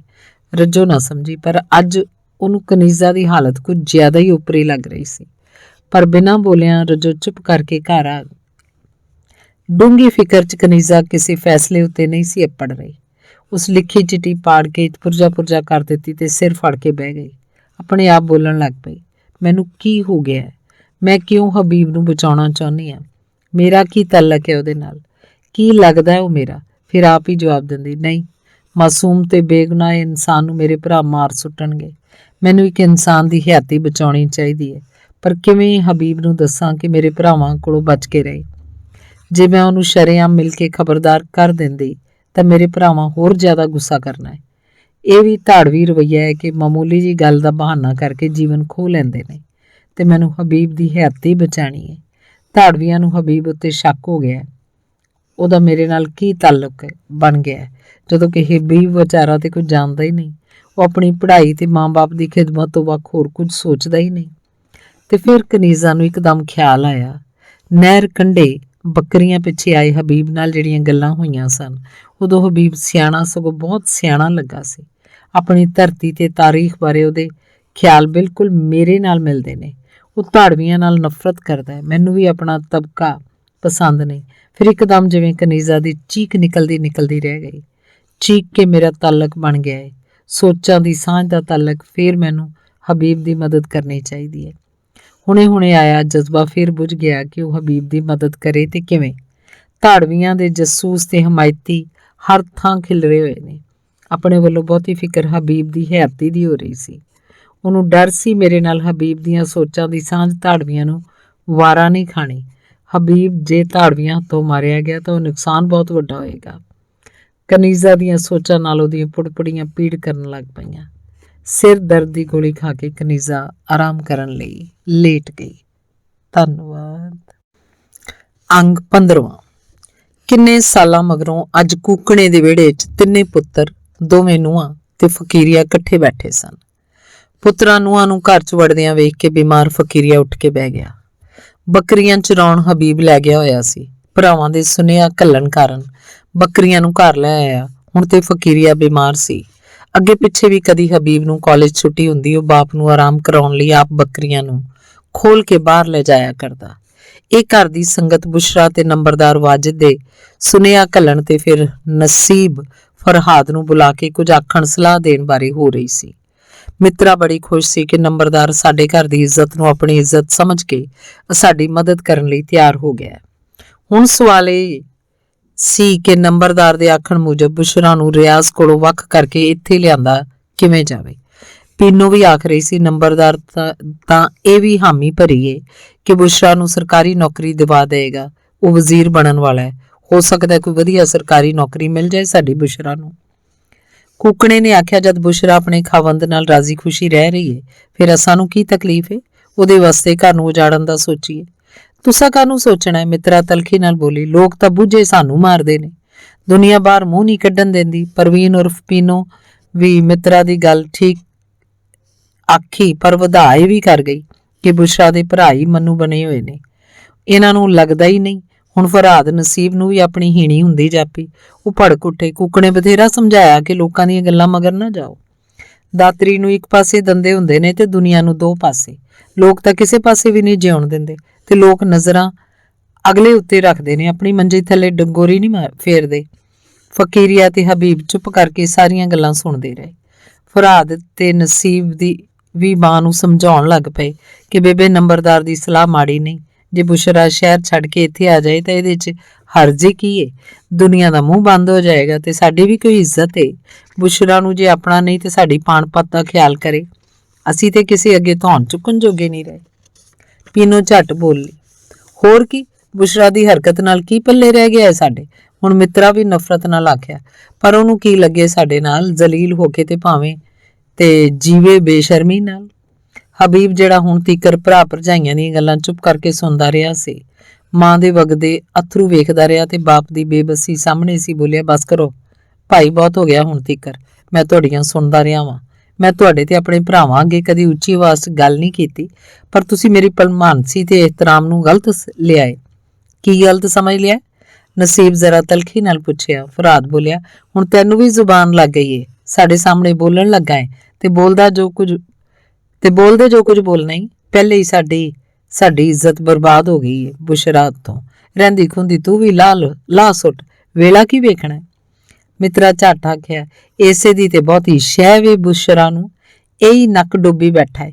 ਪਿੰਨੋਂ ਗੱਲ ਅੱਗੇ ਟੋਰੀ, ਇਹੀ ਸਾਡੀ ਪਾਣਪਤ ਬਰਬਾਦ ਕਰਨ ਵਾਲਾ ਏ, ਬੇਸ਼ਰਮੇ ਕਿਸੇ ਥਾਂ ਦਾ। ਹਬੀਬ ਨੂੰ ਗੁੱਸਾ ਤੇ ਬੜਾ ਆਇਆ, ਪਰ ਜਰ ਕੇ ਬੋਲਿਆ, ਭਾਈ ਤੈਨੂੰ ਪਤਾ ਹੈ ਕਿੰਨੀ ਕੁ ਪਾਣਪਤ ਹੁੰਦੀ ਏ ਖੋਤੀ ਰੇਹੜੀ ਵਾਹਣ ਵਾਲਿਆਂ ਦੀ? ਹੁਣ ਦੀ ਵਾਰ ਨਸੀਬ ਤੇ ਫਰਾਦ 'ਚ ਜ਼ਰਾ ਹੈਰਾਨੀ ਨਾਲ ਹਬੀਬ ਵੱਲ ਵੇਖਿਆ। ਨਸੀਬ ਤੇ ਫਰਾਦ ਕੁਝ ਚਿਰ ਫੈਕਟਰੀਆਂ 'ਚ ਮਜ਼ਦੂਰੀ ਕਰਨ ਤੋਂ ਪਹਿਲਾਂ ਖੋਤੀ ਰੇਹੜੀ ਵਾਹੁੰਦੇ ਸਨ। ਹਬੀਬ ਆਖਿਆ, ਭਾਬੋ ਤੁਹਾਡੀ ਕੀ ਰੀਝ ਏ? ਉਹ ਮਾਲੂਮ ਏ ਮੈਨੂੰ, ਜਿੰਨੇ ਕੁ ਇੱਜ਼ਤਾਂ ਵਾਲੇ ਤੁਹਾਡੇ ਪੇਕੇ ਭਰਾ ਨੂੰ ਵੀ ਸਾਰਾ ਪਤਾ ਹੈ ਮੈਨੂੰ। ਮਿੱਤਰਾ ਤੇ ਪੀਨੋ ਦੋਵੇਂ ਆਪਣੇ ਆਪਣੇ ਖਸਮਾਂ ਨੂੰ ਆਖਣ ਲੱਗ ਪਈਆਂ, ਵੇਖ ਲਓ ਤੁਹਾਡਾ ਛੋਟਾ ਭਰਾ ਹੁਣ ਸਾਡੇ ਪੇਕਿਆਂ ਨੂੰ ਵੀ ਪੁਣਨ ਲੱਗ ਪਿਆ ਜੇ। ਤੁਹਾਡੇ ਸਾਹਮਣੇ ਦੀ ਗੱਲ ਹੈ, ਸੁਣ ਰਹੇ ਹੋ, ਤੁਸੀਂ ਵੇਖ ਰਹੇ ਹੋ, ਸਾਡੇ ਝਾਟਿਆਂ 'ਚ ਖੇ ਪੈਂਦੀ। ਨਸੀਬ ਤੇ ਫਰਾਦ ਦੋਵੇਂ ਇੱਕੋ ਵਾਰੀ ਬੋਲੇ, ਇਹ ਝੂਠ ਏ, ਤੈਨੂੰ ਕਿਸੇ ਗਲਤ ਪੱਟੀ ਪੜਾਈ ਏ, ਪੜਾਈ ਨਾਲ ਤੇਰਾ ਦਿਮਾਗ ਘੁੰਮ ਗਿਆ, ਤੂੰ ਹੁਣ ਸਾਨੂੰ ਰੰਨ ਮੁਰੀਦੀ ਦੇ ਤਾਨੇ ਦੇਵਣ ਲੱਗ ਪਿਆ, ਵੱਡੇ ਭਰਾਵਾਂ ਨੂੰ ਮੂੰਹ ਉੱਤੇ ਬੇਇੱਜ਼ਤ ਕਰਨ ਲੱਗ ਪਿਆ। ਨਹੀਂ, ਹਬੀਬ ਬੋਲਿਆ, ਮੈਂ ਤੇ ਰੰਨ ਖਸਮ ਦੀ ਬਰਾਬਰੀ ਦਾ ਹਿਮਾਇਤੀ ਹਾਂ ਤੇ ਨਾਲ ਹੀ ਇਸ ਗੱਲ ਦਾ ਕਿ ਹਰ ਇਨਸਾਨ ਭਾਵੇਂ ਔਰਤ ਹੋਵੇ ਤੇ ਭਾਵੇਂ ਮਰਦ ਆਪਣੀ ਆਪਣੀ ਮਰਜ਼ੀ ਦੀ ਹਯਾਤੀ ਹੰਡਾਉਣ ਦਾ ਹੱਕ ਰੱਖਦਾ ਹੈ।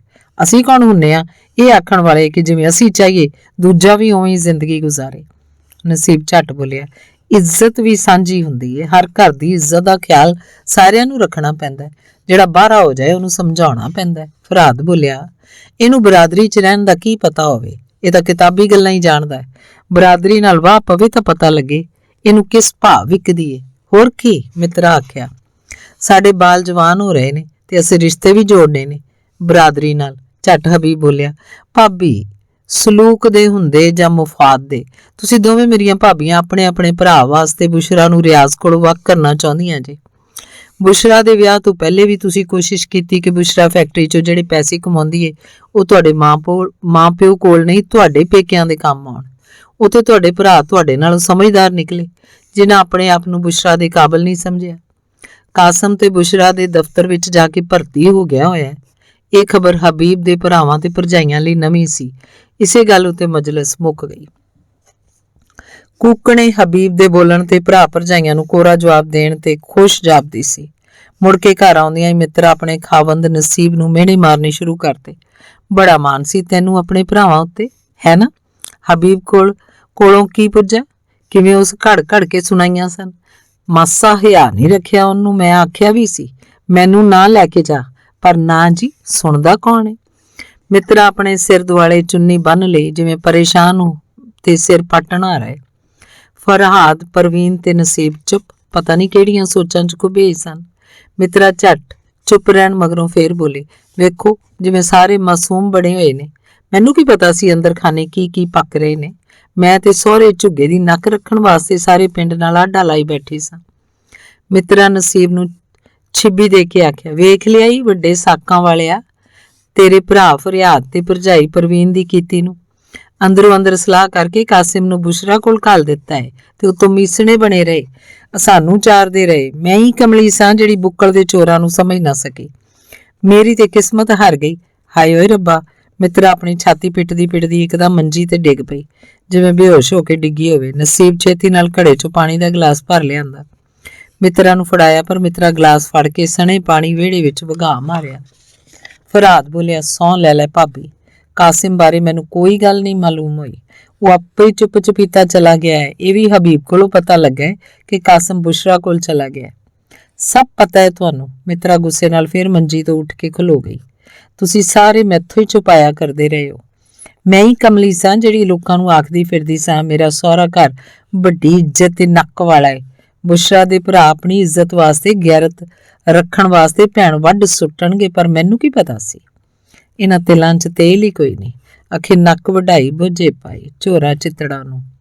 ਗੁੱਸੇ ਨਾਲ ਚੀਕ ਕੇ ਬੋਲਣ ਨਾਲ ਮਿੱਤਰਾ ਦਾ ਸੰਗ ਬੈਠ ਗਿਆ ਤੇ ਗਲ 'ਚੋਂ ਆਵਾਜ਼ ਪਾਟ ਕੇ ਬੈਠੀ ਨਿਕਲਣ ਲੱਗ ਪਈ। ਫਰਾਦ ਬੋਲਿਆ, ਬਸ ਕਰ ਭਾਬੀ, ਬਹੁਤ ਹੋ ਗਈ। ਅਸੀਂ ਵੀ ਹਰ ਗੱਲ ਮੰਨਦੇ ਰਹੇ ਹਾਂ, ਭਲਾ ਅਸੀਂ ਕਤਲ ਕਰਨ ਜੋਗੇ ਕਿੱਥੇ ਹਾਂ? ਤੇਰਾ ਆਖਿਆ ਮੰਨ ਕੇ ਅਸੀਂ ਭੈਣ ਨੂੰ ਵੱਢਣ ਵਾਸਤੇ ਤਿਆਰ ਹੋਏ ਸਾਂ। ਮਿੱਤਰਾ ਨੂੰ ਫਰਾਦ ਦੀ ਇਹ ਗੱਲ ਚੁੱਭੀ ਤੇ ਉਹ ਇੱਕ ਵਾਰ ਫੇਰ ਸੀਨਾ ਪਿੱਟਣ ਲੱਗ ਪਈ। ਹਾਏ ਮੇਰੇ ਰੱਬਾ, ਮੈਂ ਕਿਹੜੇ ਟੱਬਰ 'ਚ ਫਸ ਗਈ ਹਾਂ? ਮੈਂ ਭਲਾ ਵੀ ਸੋਚਾਂ ਤੇ ਬੁਰੀ ਲੱਗਣੀ ਆ। ਮਿੱਤਰਾ ਜ਼ੋਰ ਨਾਲ ਸੀਨਾ ਕੁੱਟਣ ਲੱਗ ਪਈ। ਨਸੀਬ ਅੱਗੇ ਹੋ ਕੇ ਰੋਕਣ ਦੀ ਕੋਸ਼ਿਸ਼ ਕੀਤੀ। ਬਸ ਕਰ ਹੁਣ, ਝੱਲ ਨਾ ਖਿਲਾਰ। ਇਸ ਗੱਲ ਉੱਤੇ ਮਿੱਤਰਾ ਨੂੰ ਹੋਰ ਕੌੜ ਚੜ ਗਈ। ਆਖੋ ਮੈਂ ਝੱਲੀ ਆ, ਕਮਲੀ ਆ, ਤੁਸੀਂ ਸਾਰੇ ਸੁੱਗੜ ਤੇ ਸਿਆਣੇ ਹੋ, ਮੈਂ ਹੀ ਕਮਲੀ ਤੁਹਾਡੇ ਹੱਥ ਆਈ ਹੋਈ ਆ। ਮਿੱਤਰਾ ਨੂੰ ਫਰਾਦ ਦੀ ਗੱਲ ਤੇ ਦੁੱਖ ਹੋ ਰਿਹਾ ਸੀ। ਬਾਹਰੋਂ ਮਿੱਤਰਾ ਤੇ ਦੋਵੇਂ ਪੁੱਤਰ ਘਰ ਵੜੇ ਤਾਂ ਮਾਂ ਦਾ ਹੁਲੀਆ ਤੇ ਖੇਖਣ ਵੇਖ ਕੇ ਟਟੰਬਰ ਕੇ ਖਲੋ ਗਏ। ਆਏ ਤੇ ਉਹ ਘਰ ਰੋਟੀ ਖਾਣ ਸਨ ਤੇ ਭੁੱਖ ਲੱਗੀ ਤੇ ਘਰ ਪਰਤ ਆਏ ਨੇ ਤੇ ਸਾਰਾ ਦਿਨ ਖੇਡਦੇ ਅਵਾਰਾ ਫਿਰਦੇ ਰਹਿੰਦੇ ਸਨ। ਆਉਂਦਿਆਂ ਨੂੰ ਹੀ ਮਿੱਤਰਾ ਤੰਜ਼ ਨਾਲ ਆਖਿਆ, ਆਓ ਤੁਸੀਂ ਵੀ ਮੇਰਾ ਮੌਜੂ ਬਣਾਓ ਤੇ ਸਭ ਕੁਝ ਵੇਖਦਿਆਂ ਹੋਇਆਂ ਵੀ ਪਿਓ ਵਾਂਗ ਮੁੰਨੇ ਬਣੇ ਰਹੋ। ਮਿੱਤਰਾ ਅੱਗੇ ਵੱਧ ਕੇ ਦੋਵਾਂ ਦੀ ਇੱਕ ਬਾਂਹ ਫੜ ਕੇ ਝੂਣਿਆ ਤੇ ਫਿਰ ਧੱਕਾ ਦੇ ਕੇ ਛੱਡ ਦਿੱਤਾ। ਡਿੱਗਣ ਤੋਂ ਦੋਵੇਂ ਬਚ ਗਏ। ਸੰਭਲ ਕੇ ਅਸਲਮ ਨਸੀਬ ਨੂੰ ਪੁੱਛਿਆ, ਅੱਬਾ ਅੱਜ ਫੇਰ ਘਰ 'ਚ ਲੜਾਈ ਹੋਈ ਹੈ ਕੋਈ? ਇੰਨੀ ਗੱਲ ਆਖ ਕੇ ਦੋਵੇਂ ਭਰਾ ਮਾਂ ਕੋਲੋਂ ਥੋੜਾ ਦੂਰ ਹੋ ਕੇ ਖਲੋ ਗਏ। ਨਸੀਬ ਬੜੀ ਮਾਯੂਸੀ ਨਾਲ ਆਖਿਆ, ਨਹੀਂ ਅੱਜ ਫੇਰ ਤੁਹਾਡੀ ਮਾਂ ਨੂੰ ਝੱਲ ਕੁੱਦਿਆ ਹੈ। ਆਰਫ ਮਾਂ ਵੱਲ ਵੇਖਦਿਆਂ ਆਖਿਆ, ਉਹ ਕਿਹੜੀ ਨਹੀਂ ਗੱਲ ਏ, ਇਹੋ ਜਿਹੇ ਦੌਰੇ ਤੇ ਮਾਂ ਨੂੰ ਪੈਂਦੇ ਹੀ ਰਹਿੰਦੇ ਨੇ। ਤੇ ਮਿੱਤਰਾ ਆਪਣੇ ਪੈਰੋਂ ਜੁੱਤੀ ਦਾ ਇੱਕ ਪੌਲਾ ਲਾ ਕੇ ਆਰਫ ਨੂੰ ਮਾਰਿਆ ਤੇ ਦੂਜਾ ਅਸਲਮ ਨੂੰ ਵਗਾਉਂਦਿਆਂ ਆਖਿਆ, ਪਹਿਲੇ ਤੁਹਾਡੀ ਤੁਤਕੜੀ ਤੇ ਬੰਦ ਕਰ ਲਵਾਂ। ਅਖੇ ਨੱਕ ਵਢਾਈ ਤੇ ਬੁੱਝੇ ਪਾਈ, ਤੁਹਾਨੂੰ ਪਿਓ ਪੁੱਤਰਾਂ ਨੂੰ ਸ਼ਰਮ ਨਾ ਆਈ। ਮਿੱਤਰਾ ਗੁੱਸੇ ਨਾਲ ਕੰਬਦੀ ਹੋਈ ਵਿਹੜੇ 'ਚ ਪਏ ਰੋੜੇ ਵੱਟੇ ਜੋ ਵੀ ਹੱਥ ਆਇਆ ਚੁੱਕ ਆਪਣੇ ਪੁੱਤਰਾਂ ਨੂੰ ਮਾਰਨ ਲੱਗ ਪਈ। ਆਰਫ ਆਖਿਆ, ਭੱਜ ਇੱਥੋਂ ਅਸਲਮ, ਅੰਮਾ ਨੂੰ ਸ਼ਦਾਈ ਖਿੱਲਰ ਗਈ ਹੋ। ਤੇ ਦੋਵੇਂ ਮਾਰ ਤੋਂ ਬਚਦੇ ਵਿਹੜਿਓਂ ਬਾਹਰ ਭੱਜ ਕੇ ਨਿਕਲ ਗਏ। ਵਾਰ ਖਾਲੀ ਜਾਂਦਿਆਂ ਵੇਖ ਕੇ ਮਿੱਤਰਾ ਗੁੱਸੇ ਨਾਲ ਦੱਬ ਕੇ ਪੈਰ ਜ਼ਮੀਨ ਤੇ ਮਾਰਨੇ ਤੇ ਇੱਕ ਵਾਰ ਫੇਰ ਆਪਣਾ ਸੀਨਾ ਕੁੱਟਣ ਲੱਗ ਪਈ। ਹਾਏ ਓਏ ਰੱਬਾ, ਮੇਰੀ ਕਿਸਮਤ ਕੀ ਲਿਖੀ ਹੋ। ਧੰਨਵਾਦ। ਅੰਗ 16ਵਾਂ। ਕਨੀਜ਼ਾ ਕੱਲ ਤੋਂ ਹੀ ਪਰੇਸ਼ਾਨ ਹੈ। ਉਹ ਹਬੀਬ ਨੂੰ ਆਪਣੇ ਭਰਾਵਾਂ ਕੋਲੋਂ ਖਬਰਦਾਰ ਰਹਿਣ ਦਾ ਆਖਣਾ ਚਾਹੁੰਦੀ ਹੈ, ਪਰ ਸਮਝ ਨਹੀਂ ਆ ਰਹੀ ਕਿਵੇਂ ਆਖੇ। ਇਸ ਮਕਸਦ ਲਈ ਉਹ ਰੱਜੋ ਨੂੰ ਨਾਲ ਲੈ ਕੇ ਨਵੀਂ ਬਸਤੀ ਤੀਕਰ ਗਈ ਵੀ ਸੀ, ਪਰ ਹਬੀਬ ਨੂੰ ਮਿਲਣਾ ਤੇ ਮਿਲ ਕੇ ਖਤਰੇ ਬਾਰੇ ਦੱਸਣਾ ਹੋਰ ਜ਼ਿਆਦਾ ਖਤਰਾ ਹੋ ਸਕਦਾ ਸੀ। ਲੋਕਾਂ ਝੱਟ ਕਨੀਜ਼ਾ ਦੇ ਭਰਾਵਾਂ ਨੂੰ ਖਬਰਦਾਰ ਕਰ ਦੇਣਾ ਸੀ ਕਿ ਹਬੀਬ ਨੂੰ ਮਿਲਣ ਜਾਣੀ ਹੈ। ਉਹਨੂੰ ਹਬੀਬ ਦੀ ਮਾਸੂਮ ਸ਼ਕਲ ਬਾਰ-ਬਾਰ ਅੱਖਾਂ ਸਾਹਮਣੇ ਨਜ਼ਰ ਆ ਰਹੀ ਸੀ। ਕੱਲ ਵੀ ਇਹੀ ਸੋਚਦੀ ਸੌਂ ਗਈ। ਰਾਤ ਉਹਨੇ 2 ਸੁਪਨੇ ਵੇਖੇ, ਬੜੇ ਅਜੀਬ ਸੁਪਨੇ, ਜਿਹੜੇ ਉਸ ਸਵੇਰੇ ਉੱਠਦਿਆਂ ਸਾਰੀ ਆਪਣੀ ਡਾਇਰੀ 'ਚ ਪੂਰੇ ਦੇ ਪੂਰੇ ਲਿਖ ਲਏ। ਉਹਨੂੰ ਸਮਝ ਨਹੀਂ ਸੀ ਆ ਰਹੀ ਕਿ ਅਜੀਬ ਤੇ ਉਪਰੇ ਜਿਹੇ ਸੁਪਨੇ ਕਿਉਂ ਆਉਣ ਲੱਗ ਪਏ ਨੇ। ਬੜੀ ਦੇਰ ਤੀਕਰ ਉਹ ਸੁਪਨਿਆਂ ਬਾਰੇ ਗੌਰ ਕਰਦੀ ਰਹੀ। ਬਸ ਇੰਨਾ ਹੀ ਮਾਲੂਮ ਹੋਇਆ ਕਿ ਜਿਸ ਰਾਤ ਉਹਨੂੰ ਦੌਰਾ ਪਿਆ ਸੀ ਉਸ ਤੋਂ ਬਾਅਦ ਹੀ ਇਸ ਕਿਸਮ ਦੇ ਸੁਪਨੇ ਆਉਣ ਲੱਗ ਪਏ ਨੇ। ਹੁਣ ਸੁਪਨਿਆਂ ਤੋਂ ਹਟ ਕੇ ਉਹਦਾ ਖਿਆਲ ਦਵਾ ਪੀਣ ਵੱਲ ਚਲਾ ਗਿਆ। ਉਹਨੇ ਸੋਚਿਆ ਮੈਨੂੰ ਕੋਈ ਦਿਮਾਗੀ ਆਰਜ਼ਾ ਹੋ ਗਿਆ ਹੈ ਜਾਂ ਕੋਈ ਹੋਰ ਮਸਲਾ। ਫਿਰ ਉਹਨੂੰ ਖਿਆਲ ਆਇਆ, ਹੋ ਸਕਦਾ ਹੈ ਕੋਈ ਹੋਰ ਵਜੂਦ ਮੇਰੇ ਅੰਗ ਸੰਗ ਹੋਵੇ, ਜਿਹੜਾ ਮੇਰੀ ਨੀਂਦਰ ਦੀ ਹਾਲਤ 'ਚ ਮੇਰੇ ਵਜੂਦ ਦੀ ਨਫੀ ਕਰਕੇ ਮੇਰੇ ਜ਼ਰੀਏ ਬੁੜਬੁੜਾਉਂਦਾ ਹੋਵੇ। ਪਰ ਜੇ ਇੰਜ ਵੀ ਹੈ ਤਾਂ ਵੀ ਮੇਰੇ ਉੱਤੇ ਕਿਸੇ ਹਵਾਈ ਸ਼ੈ ਤੇ ਯਕੀਨ ਹੀ ਨਹੀਂ। ਫਿਰ ਮੈਨੂੰ ਹੀ ਕਿਉਂ ਉਸ ਹਵਾਈ ਚੀਜ਼ ਚੁਣ ਲਿਆ ਹੈ? ਮੈਂ ਉਹਦੇ ਜਿਹੜੇ ਕੰਮ ਆ ਸਕਣੀ ਆ ਉਹ ਸੋਚਣ ਲੱਗ ਪਈ। ਬਜਰਾ ਕੌਣ ਹੈ? ਮੈਂ ਤੇ ਕਿਸੇ ਬਜਰੇ ਨੂੰ ਨਹੀਂ ਜਾਣਦੀ। ਲਫ਼ਜ਼ ਬਜਰਾ ਬਾਰੇ ਗੌਰ ਕਰਦਿਆਂ ਕਨੀਜ਼ਾ ਨੂੰ ਮਾਲੂਮ ਹੋਇਆ ਮੈਂ ਬਜਰਾ ਲਫ਼ਜ਼ ਬਨਰੇ ਤੋਂ ਹੀ ਯਾਨੀ ਜੰਗਲ ਦਾ ਬਾਦਸ਼ਾਹ ਰਾਜਾ ਜਿਹੜਾ ਨਰ ਤੇ ਮਾਦਾ ਰੁੱਖਾਂ ਦੇ ਵਿਆਹ ਕਰਦਾ ਜਾਂ ਕਰਦੀ ਸੀ। ਇੰਜ ਉਸ ਵੇਲੇ ਸਮਾਜ 'ਚ ਤਸੱਵਰ ਸੀ ਕਿ ਵਿਆਹ ਧਰਤੀ ਸੀ ਜਰਖੇਜ਼ੀ ਵਾਸਤੇ ਜ਼ਰੂਰੀ ਏ। ਅਚਾਨਕ ਕਨੀਜ਼ਾ ਨੂੰ ਖਿਆਲ ਉਭਰਿਆ, ਮੇਰੇ ਅੰਦਰ ਕੋਈ ਵਿਆਹ ਦੀ ਖੁਆਇਸ਼ ਤੇ ਨਹੀਂ ਉੱਭਰ ਆਈ ਜੋ ਮੇਰੇ ਵਜੂਦ ਦੀਆਂ ਤਾਕਤਾਂ ਮੈਨੂੰ ਇਸ਼ਾਰਾ ਕਰ ਰਹੀਆਂ ਹੋਣ। ਹੋ ਸਕਦਾ ਹੈ, ਕਨੀਜ਼ਾ ਸੋਚਿਆ, ਫਿਰ ਜੇ ਇਹ ਗੱਲ ਹੈ ਤਾਂ ਮੈਂ ਕਿਹਦੇ ਨਾਲ ਵਿਆਹ ਕਰਨਾ ਚਾਹੁੰਦੀ ਹਾਂ। ਅਜੇ ਤੇ ਮੈਂ ਕਿਸੇ ਬਾਰੇ ਸੋਚਿਆ ਹੀ ਨਹੀਂ, ਨਾ ਕੋਈ ਮੈਨੂੰ ਪਸੰਦ ਆਇਆ ਤੇ ਯੂਨੀਵਰਸਿਟੀ 'ਚ ਕੋਈ ਨਹੀਂ ਸੀ। ਕਨੀਜ਼ਾ ਦਾ ਹਬੀਬ ਵੱਲ ਧਿਆਨ ਗਿਆ ਤੇ ਫਿਰ ਡਰ ਗਈ। ਜੇ ਹਬੀਬ ਨਾਲ ਮੁਲਾਕਾਤ ਕੀਤੀ ਤਾਂ ਧਾੜਵੀ ਨਸਲ ਉਹਨੂੰ ਖਤਮ ਕਰ ਦੇਣਾ ਹੈ। ਹਬੀਬ ਬੇਗੁਨਾਹ ਮਾਰਿਆ ਜਾਏਗਾ, ਉਹਦੀ ਮੁਜਰਿਮ ਮੈਂ ਹੋਵਾਂਗੀ। ਮੇਰੇ ਘਰ ਵਾਲੇ ਹੁਣ ਮੇਰਾ ਖਿਆਲ ਰੱਖਣ ਲੱਗ ਪਏ ਨੇ। ਹੋ ਸਕਦਾ ਹੈ ਉਹਨਾਂ ਹਬੀਬ ਪਿੱਛੇ ਵੀ ਜਸੂਸ ਛੱਡੇ ਹੋਣ। ਕਨੀਜ਼ਾ ਨੂੰ ਆਪਣੇ ਨਾਲੋਂ ਹਬੀਬ ਦੀ ਜ਼ਿੰਦਗੀ ਦੀ ਚਿੰਤਾ ਲੱਗ ਗਈ। ਉਸ ਘੜੀ ਵੱਲ ਵੇਖਿਆ, ਜੇ 7 ਵਜੇ ਸਨ। ਕਨੀਜ਼ਾ ਨੂੰ ਖਿਆਲ ਆਇਆ ਕਿ ਉਹਨਾਂ ਅੱਜ ਯੂਨੀਵਰਸਿਟੀ ਦਾ ਚੱਕਰ ਲਾਇਆ ਜਾਏ। ਹੋ ਸਕਦਾ ਪ੍ਰੋਫੈਸਰ ਆਪਦੀ ਮੇਰੇ ਵਹਿਮਾਂ ਨੂੰ ਸਮਝ ਕੇ ਕੋਈ ਰਾਹ ਦੱਸਣ। ਕਨੀਜ਼ਾ ਪ੍ਰੋਫੈਸਰ ਦੀਆਂ ਕਿਤਾਬਾਂ ਵੀ ਸ਼ੌਕ ਨਾਲ ਪੜ੍ਹਿਆ ਕਰਦੀ ਏ ਤੇ ਯੂਨੀਵਰਸਿਟੀ ਵਿੱਚ ਵੀ ਉਹਨਾਂ ਕੋਲੋਂ ਤਾਰੀਖ ਪੜ੍ਹਦੀ ਰਹੀ ਏ। ਪ੍ਰੋਫੈਸਰ ਆਪਦੀ ਅਦਬ ਤੇ ਨਫਸੀਅਤ ਬਾਰੇ ਵੀ ਕਾਫੀ ਜਾਣਕਾਰੀ ਰੱਖਦੇ ਨੇ। ਇਹ ਖਿਆਲ ਆਉਂਦੇ ਕਨੀਜ਼ਾ ਝੱਟ ਯੂਨੀਵਰਸਿਟੀ ਜਾਣ ਲਈ ਤਿਆਰ ਹੋਣ ਲੱਗ ਪਈ। ਉਸ ਕੱਪੜੇ ਬਦਲੇ, ਆਪਣੇ ਵਾਲ ਸਵਾਰੇ, ਬੈਗ ਫੜ ਕੇ ਨਿਕਲਣ ਲੱਗੀ ਤਾਂ ਮਾਂ ਕਮਰੇ 'ਚ ਆ ਗਈ। ਕਨੀਜ਼ਾ ਦੀ ਤਿਆਰੀ ਵੇਖ ਕੇ ਮਾਂ ਪੁੱਛਿਆ, ਕਨੀਜ਼ਾ ਕਿੱਥੇ ਜਾਣਾ ਹੋ? ਯੂਨੀਵਰਸਿਟੀ ਜਾਣ ਨੂੰ ਦਿਲ ਕਰਦਾ ਮੇਰਾ ਅੰਮੀ। ਤੇਰੀ ਭਾਬੀ ਦੇ ਨਾਲ ਉਹਦੀ ਸਹੇਲੀ ਹਾਨੀ ਪਿੰਡ ਵੇਖਣ ਆ ਰਹੀ ਏ। ਅੰਮੀ ਛੇਤੀ ਮੁੜ ਆਵਾਂਗੀ, ਐਵੇਂ ਮੇਰਾ ਦਿਲ ਕੀਤਾ ਹੈ ਪੁਰਾਣੀਆਂ ਸਹੇਲੀਆਂ ਨੂੰ ਮਿਲਣ ਲਈ। ਮਾਂ ਦਾ ਆਖਣਾ ਸੀ ਕਿ ਆਪਣੀਆਂ ਸਹੇਲੀਆਂ ਨਾਲ ਫੋਨ ਉੱਤੇ ਪੁੱਛ ਲੈ, ਕੀ ਪਤਾ ਉਹ ਕਿਹੜੇ ਮੂਡ 'ਚ ਹੋਣ। ਇਹੀ ਤੇ ਮੈਂ ਵੇਖਣਾ ਚਾਹੁੰਦੀ ਹਾਂ ਅੰਮੀ, ਕਿ ਮੇਰੀਆਂ ਸਹੇਲੀਆਂ ਦੀ ਹਾਲਤ ਵੀ ਮੇਰੇ ਨਾਲੋਂ ਵੱਖਰੀ ਹੈ ਜਾਂ ਮੇਰੇ ਵਰਗੀ ਹੈ। ਕਨੀਜ਼ਾ ਮੁਸਕਰਾ ਕੇ ਆਖਿਆ ਤੇ ਮਾਂ ਕਨੀਜ਼ਾ ਦੀ ਤਨਜ਼ ਨੂੰ ਮਹਿਸੂਸ ਕੀਤਾ। ਮਾਂ ਬੋਲੀ, ਧੀਏ ਮਾਪਿਆਂ ਨੂੰ ਔਲਾਦ ਬਹੁਤ ਪਿਆਰੀ ਹੁੰਦੀ ਹੈ। ਅੱਛਾ ਅੰਮੀ, ਬਸ ਮੈਂ ਛੇਤੀ ਪਰਤ ਆਵਾਂਗੀ।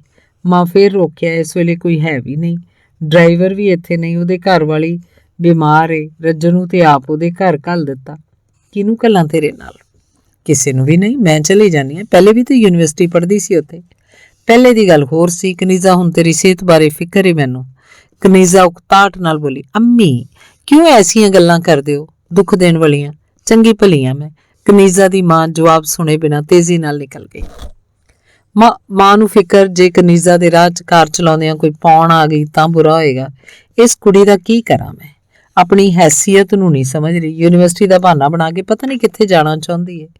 ਅੱਲਾ ਹਿਫਾਜ਼ਤ ਕਰੀ ਮੇਰੀ ਧੀ ਦੀ। ਜ਼ਮਾਨੇ ਦੀ ਉੱਚ ਨੀਚ ਨੂੰ ਨਹੀਂ ਉਹ ਸਮਝਦੀ। ਫਿਰ ਮਾਂ ਨੂੰ ਕਨੀਜ਼ਾ ਦੇ ਰਿਸ਼ਤੇ ਬਾਰੇ ਖਿਆਲ ਆਏ ਤਾਂ ਫਿਕਰਮੰਦ ਹੋਈ ਕਿ ਬਿਮਾਰੀ ਦਾ ਸੁਣ ਕੇ ਕਿਸੇ ਵੀ ਕਨੀਜ਼ਾ ਨੂੰ ਕਲੋਲ ਨਹੀਂ ਕਰਨਾ। ਬਸ ਐਸੀਆਂ ਸੋਚਾਂ ਸੋਚਦੀ ਮਾਂ ਕਨੀਜ਼ਾ ਦੇ ਕਮਰੇ 'ਚੋਂ ਬਾਹਰ ਨਿਕਲ ਗਈ। ਨਵੀਂ ਬਸਤੀ ਲਾਗੇ ਬੱਸ ਸਟਾਪਾਂ ਉੱਤੇ ਬੱਸਾਂ, ਵੈਗਨਾਂ, ਲਾਰੀਆਂ ਸਵਾਰੀਆਂ ਉਤਾਰਦੀਆਂ ਚੜਾਉਂਦੀਆਂ ਆ ਜਾ ਰਹੀਆਂ ਸਨ। ਸਵੇਰ ਵੇਲੇ ਸ਼ਹਿਰ ਜਾਵਣ ਦਾ ਰਸ਼ ਹੁੰਦਾ ਹੈ ਤੇ ਸ਼ਹਿਰੋਂ ਕੋਈ ਵਿਰਲੀ ਸਵਾਰੀ ਆਉਂਦੀ ਹੈ। 9-10 ਵਜੇ ਸ਼ਹਿਰ ਗਏ ਦੁਕਾਨਦਾਰ ਸੌਦਾ ਸੂਤ ਲੈ ਕੇ ਪਰਤਦੇ ਨੇ। ਬੱਸਾਂ ਵੈਗਨਾਂ ਉੱਤੇ ਆਪਣਾ ਖਰੀਦਿਆ ਸੌਦਾ ਉਤਾਰ ਕੇ ਅੱਗੇ ਸਟਾਪ ਉੱਤੇ ਖਲੋਤੀਆਂ ਖੋਤੀ ਰੇਹੜੀਆਂ ਉੱਤੇ ਫਿਰ ਕਿਰਾਇਆ ਭਰ ਕੇ ਪਿੰਡਾਂ 'ਚ ਆਪਣੀ ਹੱਟੀਆਂ ਤੱਕ ਲੈ ਜਾਂਦੇ ਨੇ। ਇੰਜ ਮੰਡੀ ਤੋਂ ਸਟਾਪ ਤੀਕਰ ਤੇ ਸਟਾਪ ਤੋਂ ਪਿੰਡ ਦੀ ਹੱਟੀ ਤੀਕਰ ਜਾਂਦਿਆਂ ਸੌਦਾ ਹੋਰ ਮਹਿੰਗਾ ਹੋ ਜਾਂਦਾ ਹੈ। ਇਹ ਮਹਿੰਗਾਈ ਮੌਲਵੀ ਦੇ ਮਸਲਿਆਂ ਵਾਂਗ ਵੱਧਦੀ ਜਾਂਦੀ ਹੈ। ਸ਼ਹਿਰ ਜਾਣ ਵਾਲਿਆਂ ਦੇ ਇੱਕ ਪਾਸੇ ਹਬੀਬ ਵੀ ਦੂਜੇ ਤਾਲਬੇ ਇਲਮਾਂ ਵਾਂਗ ਹੱਥ 'ਚ ਫਾਈਲ ਫੜੀ ਖਲੋਤਾ ਹੈ। ਬੱਸ ਵੈਗਨ ਵਾਲੇ ਤਾਲਬੇ ਇਲਮਾਂ ਨੂੰ ਵੇਖ ਕੇ ਸਟਾਪ ਤੋਂ ਅੱਗੇ ਜਾ ਕੇ ਜਾਂ ਪਿੱਛੇ ਖਲੋ ਕੇ ਸਵਾਰੀਆਂ ਉਤਾਰਨ ਦਾ ਯਤਨ ਕਰਦੇ ਨੇ। ਸਵਾਰੀਆਂ ਦੇ ਤਾਲਬੇ ਇਲਮ ਦੌੜ ਕੇ ਬੱਸ 'ਚ ਸਵਾਰ ਹੋਣ ਦਾ ਯਤਨ ਕਰਦੇ ਨੇ। ਕੋਈ ਮੌਕੇ ਸਿਰ ਰੱਪੜ ਕੇ ਬੱਸ ਵੈਗਨ 'ਚ ਸਵਾਰ ਹੋਣ ਦੇ ਕਾਮਯਾਬ ਹੋ ਜਾਂਦਾ ਹੈ ਤੇ ਕੋਈ ਮਾਯੂਸ ਹੋ ਕੇ ਫਿਰ ਬੱਸ ਸਟਾਪ ਉੱਤੇ ਜਾ ਖਲੋਂਦਾ। ਹਬੀਬ ਨੂੰ ਇਹ ਸਾਰਾ ਕੁਝ ਚੰਗਾ ਨਹੀਂ ਸੀ ਲੱਗ ਰਿਹਾ। ਉਹ ਦੌੜ ਕੇ ਬੱਸ ਜਾਂ ਵੈਗਨ ਉੱਤੇ ਸਵਾਰ ਹੋਣ ਦੀ ਕੋਸ਼ਿਸ਼ ਨਾ ਕਰਦਾ। ਇੱਕ ਬੱਸ ਆਈ, ਸਟਾਪ ਤੇ ਥੋੜੀ ਅੱਗੇ ਜਾ ਕੇ ਖਲੋਤੀ। ਲੋਕੀ ਭੱਜ ਕੇ ਬੱਸ ਪਿੱਛੇ ਗਏ। ਬੱਸ 'ਚੋਂ ਕੁਝ ਸਵਾਰੀਆਂ ਉਤਰੀਆਂ। ਸਵਾਰੀਆਂ ਦੇ ਉਤਰਨ ਤੀਕਰ ਪਿੰਡ ਪਿੱਛੋਂ ਸਾਰੀਆਂ ਸਵਾਰੀਆਂ ਦੌੜ ਕੇ ਆਈਆਂ ਤੇ ਬੱਸ ਨੂੰ ਚਿੰਬੜ ਗਈਆਂ। ਹਬੀਬ ਖਲੋਤਾ ਤਮਾਸ਼ਾ ਵੇਖਦਾ ਰਿਹਾ। ਬੱਸ ਚਲੀ ਗਈ। ਅਚਾਨਕ ਪਿੱਛੇ ਕਨੀਜ਼ਾ ਕਾਰ ਉੱਤੇ ਆ ਰਹੀ ਸੀ। ਉਹਨੇ ਹਬੀਬ ਨੂੰ ਵੇਖ ਕੇ ਕਾਰ ਰੋਕ ਕੇ ਆਖਿਆ, ਆ ਜਾ ਹਬੀਬ, ਮੈਂ ਵੀ ਯੂਨੀਵਰਸਿਟੀ ਜਾ ਰਹੀ ਹਾਂ। ਕੁਝ ਪਲ ਤੇ ਹਬੀਬ ਨੂੰ ਸਮਝ ਹੀ ਨਾ ਲੱਗੀ ਕਿ ਉਹ ਕੀ ਕਰੇ। ਚੁੱਪ ਕਰਕੇ ਖਲੋਤਾ ਰਿਹਾ। ਕਨੀਜ਼ਾ ਫਿਰ ਜ਼ੋਰ ਦੇ ਕੇ ਆਖਿਆ, ਅੱਜ ਗੈਸ ਦਾ ਨਾਗਾ ਹੈ, ਤੇਲ ਮਹਿੰਗਾ ਹੋਣ ਵਾਲਾ ਹੈ, ਇਸ ਲਈ ਪੈਟਰੋਲ ਪੰਪਾਂ ਵਾਲਿਆਂ ਤੇਲ ਮਹਿੰਗਾ ਵੇਚਣ ਦੀ ਉਡੀਕ ਲਈ ਆਪਣਾ ਤੇਲ ਵੇਚਣ ਦੀ ਬਜਾਏ ਜਮ੍ਹਾਂ ਰੱਖਣ ਦੀ ਨੀਅਤ ਬਣਾਈ ਹੋਈ ਹੈ। ਇਸ ਲਈ ਅੱਜ ਟਰਾਂਸਪੋਰਟ ਬਹੁਤ ਥੋੜੀ ਹੈ। ਆਜਾ। ਕਨੀਜ਼ਾ ਕਾਰ ਦਾ ਪਿਛਲਾ ਦਰਵਾਜ਼ਾ ਖੋਲ ਦਿੱਤਾ। ਹਬੀਬ ਨੂੰ ਸਮਝ ਆ ਗਈ ਕਿ ਵਾਕਈ ਅੱਜ ਗੈਸ ਤੇ ਤੇਲ ਨਹੀਂ ਮਿਲ ਰਿਹਾ। ਚੁੱਪ ਕਰਕੇ ਕਨੀਜ਼ਾ ਦੀ ਕਾਰ 'ਚ ਬੈਠ ਗਿਆ। ਚਲਦੀ ਕਾਰ ਦੇ ਸ਼ੀਸ਼ੇ ਵਿੱਚੋਂ ਕਨੀਜ਼ਾ ਦੇ ਚਿਹਰੇ ਨੂੰ ਵੇਖਿਆ, ਜਿਹੜਾ ਚੁੱਪਚਾਪ ਬਹੁਤ ਚੰਗਾ ਲੱਗਿਆ ਉਹਨੂੰ। ਕਨੀਜ਼ਾ ਆਪ ਹੀ ਗੱਲ ਸ਼ੁਰੂ ਕਰਤੀ। ਕਿੰਨੇ ਹਾਲਾਤ ਬਦਲ ਗਏ ਨੇ ਹਬੀਬ। ਨਹੀਂ ਜੀ। ਹਬੀਬ ਇੰਜ ਚੌਂਕ ਕੇ ਵੇਖਿਆ ਜਿਵੇਂ ਕਿਸੇ ਗਹਿਰੀ ਸੋਚ ਵਿੱਚੋਂ ਬਾਹਰ ਆਇਆ ਹੋਵੇ।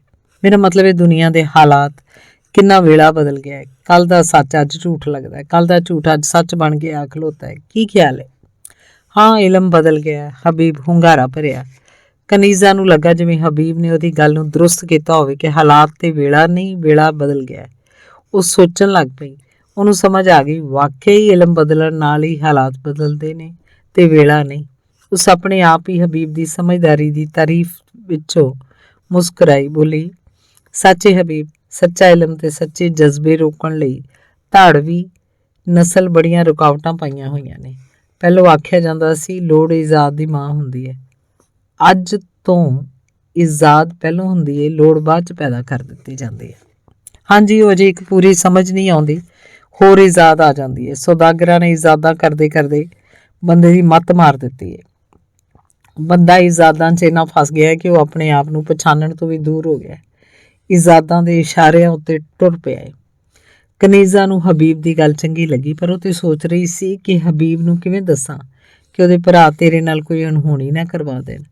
ਕਨੀਜ਼ਾ ਨੇ ਸਵਾਲ ਪੁੱਛਿਆ, ਅੱਗੋਂ ਕੀ ਇਰਾਦੇ ਨੇ ਤੇਰੇ? ਇਸ ਸਵਾਲ ਉੱਤੇ ਹਬੀਬ ਨੂੰ ਥੋੜੀ ਹੈਰਾਨੀ ਹੋਈ। ਸੋਚਣ ਲੱਗ ਪਿਆ, ਇਸ ਜ਼ਿਮੀਂਦਾਰਨੀ ਨੂੰ ਮੇਰੇ ਇਰਾਦਿਆਂ ਬਾਰੇ ਕੀ ਤਾਲੁਕ ਹੋ ਸਕਦਾ ਹੈ।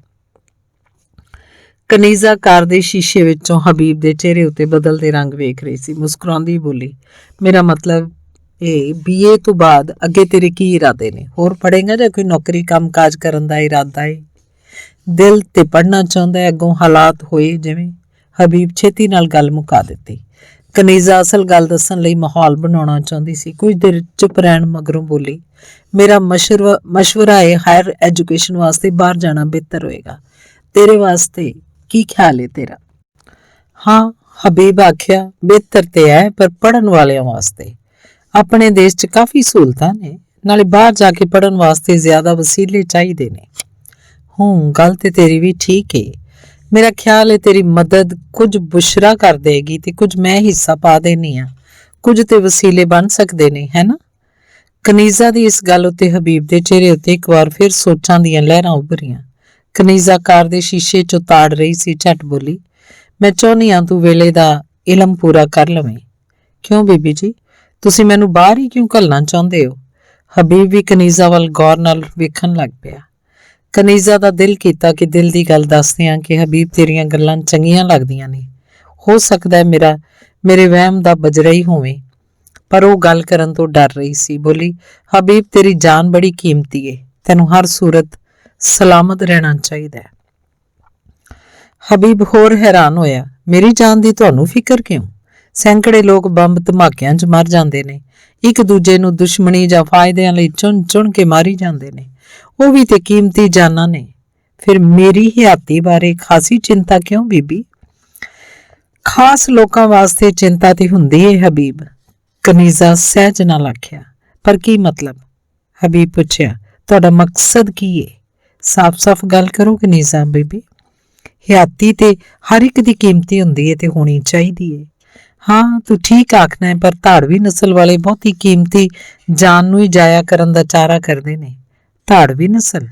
ਹਬੀਬ ਕੁਝ ਸੋਚ ਕੇ ਆਖਿਆ, ਮੇਰਾ ਤੇ ਕਿਸੇ ਧਾੜਵੀ ਨਾਲ ਕੋਈ ਮਫਾਦ ਨਹੀਂ ਟਕਰਾਉਂਦਾ ਤੇ ਨਾ ਹੀ ਕੋਈ ਹੋਰ ਝਗੜਾ ਹੈ। ਕਨੀਜ਼ਾ ਕੁਝ ਦੇਰ ਚੁੱਪ ਰਹਿਣ ਮਗਰੋਂ ਬੋਲੀ, ਹਬੀਬ ਕੁਝ ਅਜਿਹੇ ਧਾੜਵੀ ਵੀ ਹੁੰਦੇ ਨੇ ਜਿਹੜੇ ਐਵੇਂ ਕਿਸੇ ਸ਼ੱਕ ਪਾਰੋਂ ਵੀ ਮਾਸੂਮ ਲੋਕਾਂ ਦੀ ਜਾਨ ਲੈ ਜਾਂਦੇ ਨੇ। ਜੇ ਕੋਈ ਕਾਬਲ ਤੇ ਲਾਇਕ ਉਹਨਾਂ ਦੇ ਕੰਮ ਨਾ ਆਵੇ ਜਾਂ ਕੋਈ ਹੋਰ ਸ਼ੱਕ ਹੋਵੇ ਤਾਂ ਰਹਿਣ ਨਹੀਂ ਦਿੰਦੇ, ਮੁਕਾ ਦਿੰਦੇ ਨੇ। ਕੋਈ ਹੋਰ ਫਾਇਦਾ ਨਾ ਲੈ ਲਵੇ ਕਾਬਲ ਲੋਕਾਂ ਕੋਲੋਂ। ਕਾਹਦਾ ਸ਼ੱਕ? ਹਬੀਬ ਕਾਹਲੀ ਨਾਲ ਪੁੱਛਿਆ। ਮੇਰੇ ਉੱਤੇ ਕਾਹਦਾ ਸ਼ੱਕ? ਮੈਂ ਕਿਸੇ ਦਾ ਕੀ ਗਵਾਇਆ ਹੈ? ਮੈਂ ਕਿਸ ਕਾਬਲ ਹਾਂ? ਮੈਥੋਂ ਕੌਣ ਫਾਇਦਾ ਲੈਣਾ ਚਾਹੁੰਦਾ ਹੈ? ਮੈਂ ਕੀ ਫਾਇਦਾ ਦੇ ਸਕਣਾ? ਉਹਨਾਂ ਨੂੰ ਸ਼ੱਕ ਹੈ ਕਿ ਤੂੰ ਉਹਨਾਂ ਦੀ ਕਿਸੇ ਕੁੜੀ ਨਾਲ ਤਾਲੁਕਾਤ ਬਣਾ ਰਿਹਾ ਹੈ ਜੋ ਉਹਨਾਂ ਦੀ ਤੋਹੀਨ ਹੈ। ਕਨੀਜ਼ਾ ਦੇ ਆਖਣ ਉੱਤੇ ਹਬੀਬ ਨੂੰ ਕੁਝ ਚਿੰਤਾ ਹੋਈ ਤੇ ਨਾਲ ਹੀ ਸਮਝ ਵੀ ਆਉਣ ਲੱਗ ਪਈ ਕਿ ਵਾਜਿਦ ਨੰਬਰਦਾਰ ਨੂਰੇ ਦੇ ਜ਼ਰੀਏ ਮੇਰੇ ਭਰਾਵਾਂ ਕੋਲੋਂ ਕੀ ਕਰਵਾ ਕੇ ਕਿਹੜਾ ਮਕਸਦ ਪੂਰਾ ਕਰਨਾ ਚਾਹੀਦਾ ਹੈ। ਪਹਿਲੇ ਤੇ ਹਬੀਬ ਨੂੰ ਚਿੰਤਾ ਲੱਗੀ ਤੇ ਫਿਰ ਇੱਕਦਮ ਹੱਸ ਪਿਆ। ਹਬੀਬ ਦੇ ਹੱਸਣ ਉੱਤੇ ਕਨੀਜ਼ਾ ਨੂੰ ਹੈਰਾਨੀ ਹੋਈ। ਉਹਨੇ ਪੁੱਛਿਆ, ਹਬੀਬ, ਫਿਕਰਮੰਦ ਹੋਣ ਦੀ ਬਜਾਏ ਤੂੰ ਹੱਸਣ ਲੱਗ ਪਿਆ? ਹੱਸਦੇ ਹੋਏ ਹਬੀਬ ਆਖਿਆ, ਕਨੀਜ਼ਾ ਬੀਬੀ, ਉਹ ਮੂੰਹ ਰੱਖੇ ਮੇਰੇ ਉੱਤੇ ਸ਼ੱਕ ਕਰਨ ਵਾਲਾ। ਐਸਾ ਕੋਈ ਕੰਮ ਨਹੀਂ ਉਹ ਕਰਨ ਵਾਲਾ ਜਿਹਦੇ ਨਾਲ ਮੇਰੀ ਹਯਾਤੀ ਨੂੰ ਖਤਰਾ ਹੋਵੇ। ਵੈਸੇ ਵੀ ਕਦੀ ਇੰਜ ਨਹੀਂ ਸੋਚਿਆ ਤੇ ਨਾ ਹੀ ਕੋਈ ਐਸੀ ਰੀਝ ਏ ਮੇਰੀ। ਤੁਸੀਂ ਮੇਰੀ ਚਿੰਤਾ ਨਾ ਕਰੋ। ਮੇਰੇ ਉੱਤੇ ਸ਼ੱਕ ਕਰਨ ਵਾਲੇ ਗਲਤ ਸ਼ੱਕ ਕਰਦੇ ਨੇ। ਹਬੀਬ, ਤੇਰੇ ਖਿਆਲ ਸਨ ਕਿ ਕੁਝ ਹੌਸਲਾ ਹੋਇਆ ਏ ਮੈਨੂੰ। ਤੇਰੇ ਨਾਲ ਇੱਕ ਵਾਰੀ ਬਸਤੀ 'ਚ ਜੋ ਮੁਲਾਕਾਤ ਹੋਈ ਸੀ, ਦੂਜੀ ਵਾਰ ਨਹਿਰ ਕੰਢੇ, ਯਾਦ ਈ? ਹਾਂ, ਯਾਦ ਹੈ। ਹਬੀਬ ਹੁੰਗਾਰਾ ਭਰਿਆ।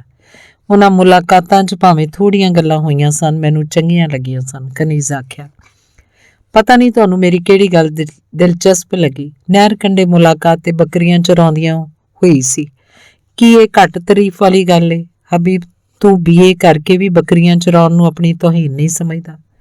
ਕਨੀਜ਼ਾ ਦੇ ਮੂੰਹ ਉੱਤੇ ਆਏ ਵਾਲਾਂ ਦੀ ਕਲਿੱਟ ਨੂੰ ਉਂਗਲੀ ਨਾਲ ਹਟਾਇਆ।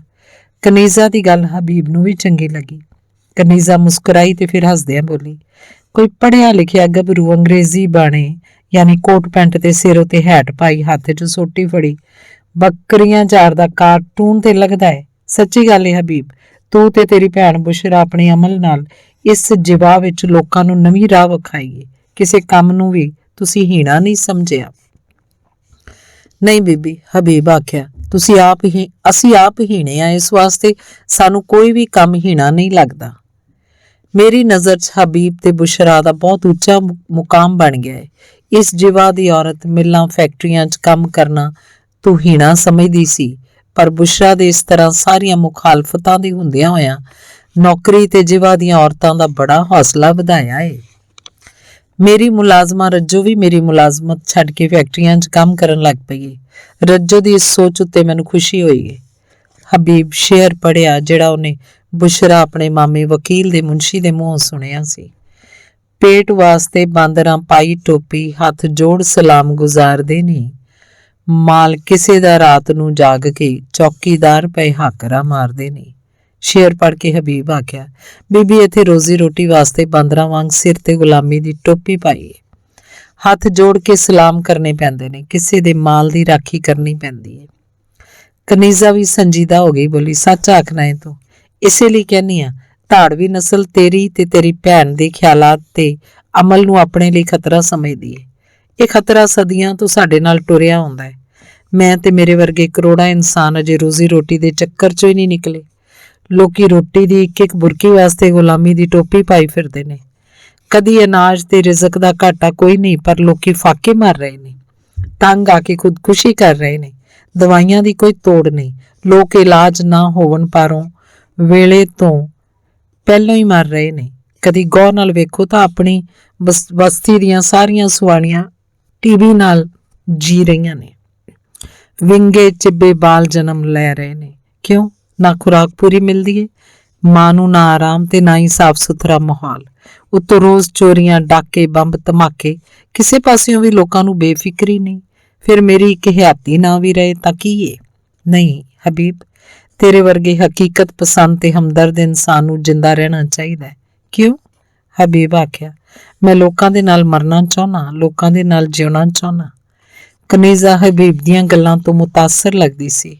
ਨਹਿਰ ਕੰਢੇ ਵੀ ਜਦ ਹਬੀਬ ਮਿਲਿਆ ਤਾਂ ਇੰਜ ਦੀਆਂ ਗੱਲਾਂ ਹੀ ਹੋਈਆਂ ਸਨ ਤੇ ਹੁਣ ਵੀ ਹਬੀਬ ਲੋਕਾਈ ਦੀਆਂ ਗੱਲਾਂ ਕਰ ਰਿਹਾ ਹੈ। ਕੁਝ ਦੇਰ ਚੁੱਪ ਰਹਿਣ ਮਗਰੋਂ ਕਨੀਜ਼ਾ ਬੋਲੀ, ਹਬੀਬ, ਤੇਰੀਆਂ ਸੋਚਾਂ ਨਾਲ ਮੇਰੀਆਂ ਸੋਚਾਂ ਦੀ ਸਾਂਝ ਲੱਗਦੀ ਏ, ਪਰ ਮੇਰਾ ਤਬਕਾ ਮੇਰੀ ਸੋਚ ਨੂੰ ਪਸੰਦ ਨਹੀਂ ਕਰਦਾ। ਮੈਂ ਇੱਕ ਔਰਤ ਹੋਣ ਕਾਰਨ ਕੁਝ ਕਰ ਵੀ ਨਹੀਂ ਸਕਦੀ। ਕਨੀਜ਼ਾ ਇੱਕ ਠੰਡੀ ਸਾਹ ਲਈ, ਜਿਵੇਂ ਉਹਨੂੰ ਔਰਤ ਹੋਣ ਤੇ ਅਫਸੋਸ ਏ। ਹਬੀਬ ਆਖਿਆ, ਕੋਈ ਫਰਕ ਨਹੀਂ ਔਰਤ ਤੇ ਮਰਦ ਹੋਣ ਨਾਲ। ਅਖੇ ਬੰਦਾ ਚਾਹੇ ਤੇ ਕੀ ਨਹੀਂ ਕਰ ਸਕਦਾ।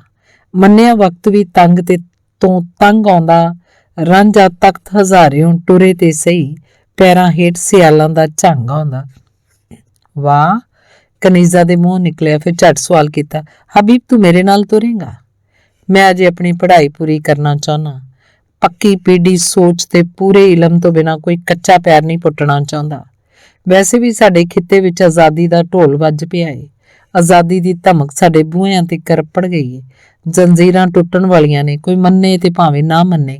ਝੂਠ ਦੇ ਸਾਰੇ ਪਰਦੇ ਲੱਥ ਰਹੇ ਨੇ।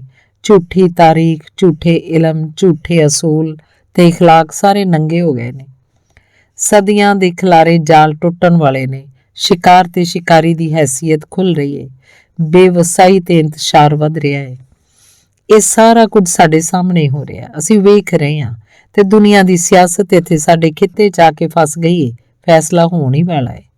ਕਨੀਜ਼ਾ ਹੁੰਗਾਰਾ ਭਰਦਿਆਂ ਆਖਿਆ, ਸਾਡੇ ਖਿੱਤੇ ਤੇ ਲੋਕਾਂ ਧਰਤੀ ਦੇ ਜੰਮੇ ਜਾਇਆਂ ਕੁਰਬਾਨੀਆਂ ਵੀ ਤੇ ਬੜੀਆਂ ਦਿੱਤੀਆਂ ਨੇ ਤੇ ਇਹਨਾਂ ਕੁਰਬਾਨੀਆਂ ਸਦਕਾ ਹੀ ਏ ਤੇ ਜਹਾਲਤ ਨੰਗੀ ਹੋ ਰਹੀ ਏ ਤੇ ਬੁਖਲਾਈ ਹੋਈ ਭੁੱਤਰੀ ਖਲੋਤੀ ਏ। ਲੱਗਦਾ ਹੈ ਜਿਵੇਂ ਸਦੀਆਂ ਤੋਂ ਚਿੰਬੜੀ ਜਹਾਲਤ ਤੇ ਨਫ਼ਰਤ ਮੁੱਕਣ ਵਾਲੀ ਏ। ਲੋਕਾਂ ਨੂੰ ਆਜ਼ਾਦੀ ਮਿਲਣ ਵਾਲੀ ਏ। ਨਹੀਂ ਬੀਬੀ, ਆਜ਼ਾਦੀ ਬੜੀ ਦੂਰ ਏ। ਆਜ਼ਾਦੀ ਦਾ ਫਲ ਚੱਖਣ ਲਈ ਸਾਡੀ ਤਿਆਰੀ ਕੋਈ ਨਹੀਂ। ਫਲ ਪੱਕ ਵੀ ਗਿਆ ਤੇ ਕੀੜੀਆਂ ਫੇਰ ਚੰਬੜ ਜਾਣਾ ਏ। ਕੀ ਮਤਲਬ? ਕਨੀਜ਼ਾ ਹੈਰਾਨੀ ਨਾਲ ਆਖਿਆ। ਹੁਣੇ ਤੇ ਤੂੰ ਆਖਿਆ ਕਿ ਆਜ਼ਾਦੀ ਦਾ ਢੋਲ ਵੱਜ ਰਿਹਾ ਹੈ। ਹਾਂ ਆਖਿਆ ਹੈ ਮੈਂ, ਪਰ ਇਹ ਵੀ ਆਖਿਆ ਕਿ ਆਜ਼ਾਦੀ ਦੇ ਪੱਕੇ ਪਲ ਨੂੰ ਸੰਭਾਲਣ ਲਈ ਅਸੀਂ ਅਜੇ ਤਿਆਰੀ ਕੋਈ ਨਹੀਂ ਕੀਤੀ ਹੋਈ। ਸਾਡੇ ਕੋਲ ਫਿਕਰੀ ਬੁਨਿਆਦ ਵੀ ਕੋਈ ਨਹੀਂ। ਸਾਡੀ ਫਿਕਰ ਦੀ ਬੁਨਿਆਦ ਤਾਂ ਅਗਲਾ ਜਹਾਨ ਹੈ। ਅਸੀਂ ਆਕੀਬਤ ਸਵਾਰਨ 'ਚ ਲੱਗੇ ਹੋਏ ਹਾਂ। ਸਦੀਆਂ ਤੋਂ ਇਹੀ ਸਬਕ ਪੜ੍ਹਿਆ ਤੇ ਸਮਝਾਇਆ ਗਿਆ ਹੈ। ਅਸੀਂ ਕਿੱਲੇ ਨਾਲ ਬੰਨੇ ਊਠ ਵਾਂਗਰ ਨਕੇਲ ਫੜਨ ਵਾਲੇ ਦੇ ਇਸ਼ਾਰਿਆਂ ਉੱਤੇ ਟੁਰੀ ਜਾ ਰਹੇ ਹਾਂ। ਭੁੱਖੇ ਅਸੀਂ ਇੱਥੇ ਵਾਂ, ਮੇਵੇ ਅਗਲੇ ਜਹਾਨ ਮਿਲਣ ਦੀ ਆਸ ਰੱਖੀ ਬੈਠੇ ਹਾਂ। ਇਹ ਦੁਨੀਆ ਕੋਈ ਕੌੜੀ ਤੇ ਮਰਨ ਤੋਂ ਬਾਅਦ ਵਾਲੀ ਦੁਨੀਆ, ਆਬਾਦੀ ਤੇ ਆਰਾਮ ਦੇਵਣ ਵਾਲੀ ਹੈ। ਦੁੱਖ ਇੱਥੇ ਭੋਗਣ ਨਾਲ ਹੀ ਅਗਲਾ ਜਹਾਨ ਸੁਖੀ ਹੋਏਗਾ। ਇਹ ਸਾਡੀ ਤਾਲੀਮ ਤੇ ਫਿਕਰ ਦੀ ਬੁਨਿਆਦ ਹੈ। ਹਬੀਬ ਦੀ ਇਸ ਗੱਲ ਨਾਲ ਕਨੀਜ਼ਾ ਦੇ ਚਿਹਰੇ ਉੱਤੇ ਮਾਯੂਸੀ ਦੇ ਹਨੇਰੇ ਖਿਲਰੇ ਤਾਂ ਹਬੀਬ ਆਖਿਆ, ਨਹੀਂ ਕਨੀਜ਼ਾ ਬੀਬੀ, ਇੰਨੀ ਮਾਯੂਸੀ ਦੀ ਵੀ ਗੱਲ ਨਹੀਂ। ਝੂਠੇ ਤਾਲੀਮੀ ਇਲਮ ਤੇ ਜਹਾਲਤ ਦੀ ਅਖੀਰ ਇਸੇ ਖਿੱਤੇ ਵਿੱਚ ਹੋ ਰਹੀ ਹੈ। ਆਖਰ ਜਿੱਤ ਸੱਚੇ ਇਲਮ ਦੀ ਹੀ ਹੋਣੀ ਹੈ। ਦੁਨੀਆ ਲੋਭਾਂ ਤੇ ਪ੍ਰਧਾਨਾਂ ਅੱਜੇ ਬੜਾ ਖੂਨ ਖਰਾਬਾ ਕਰਵਾਉਣਾ ਹੈ। ਫਿਰ ਇਹ ਸਵਾਲ ਵੀ ਉੱਭਰਨਗੇ ਕਿ ਕਿਹੜੇ ਕਿਹੜੇ ਘਰੋਂ ਧਾੜ ਵੀ ਨਿਕਲਦਾ ਰਿਹਾ ਹੈ।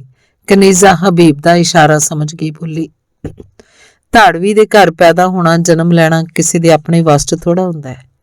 ਜਹਾਲਤ ਨਾਲ ਤਾਲਕ ਰੱਖਣਾ ਤੇ ਆਪਣੇ ਵੱਸ ਹੁੰਦਾ ਹੈ। ਹਬੀਬ ਜਵਾਬ ਚਾਖਿਆ ਸੀ। ਇੰਨੀ ਦੇਰ ਨੂੰ ਕਾਰ ਯੂਨੀਵਰਸਿਟੀ ਦੇ ਮੇਨ ਗੇਟ ਉੱਤੇ ਆ ਖਲੋਤੀ। ਸ਼ੁਕਰੀਆ ਆਖ ਕੇ ਹਬੀਬ ਉਤਰ ਕੇ ਯੂਨੀਵਰਸਿਟੀ 'ਚ ਜਾ ਵੜਿਆ। ਕਾਰ ਪਾਰਕ ਕਰਦੀ ਕਨੀਜ਼ਾ ਸੋਚਣ ਲੱਗ ਪਈ, ਹਬੀਬ ਕੀ ਆਖ ਗਿਆ ਹੈ? ਨੰਬਰਦਾਰਾਂ ਨਾਲੋਂ ਤਾਲੁਕ ਤੋੜਨ ਦਾ ਇਸ਼ਾਰਾ ਹੈ ਜਾਂ ਮੈਨੂੰ ਉੱਕਾ ਹੀ ਰੱਦ ਕਰ ਗਿਆ ਹੈ? ਇਹ ਸੋਚਦੀ ਕਨੀਜ਼ਾ ਪ੍ਰੋਫੈਸਰ ਆਬਦੀ ਦੇ ਦਫ਼ਤਰ ਜਾ ਵੜੀ। ਧੰਨਵਾਦ।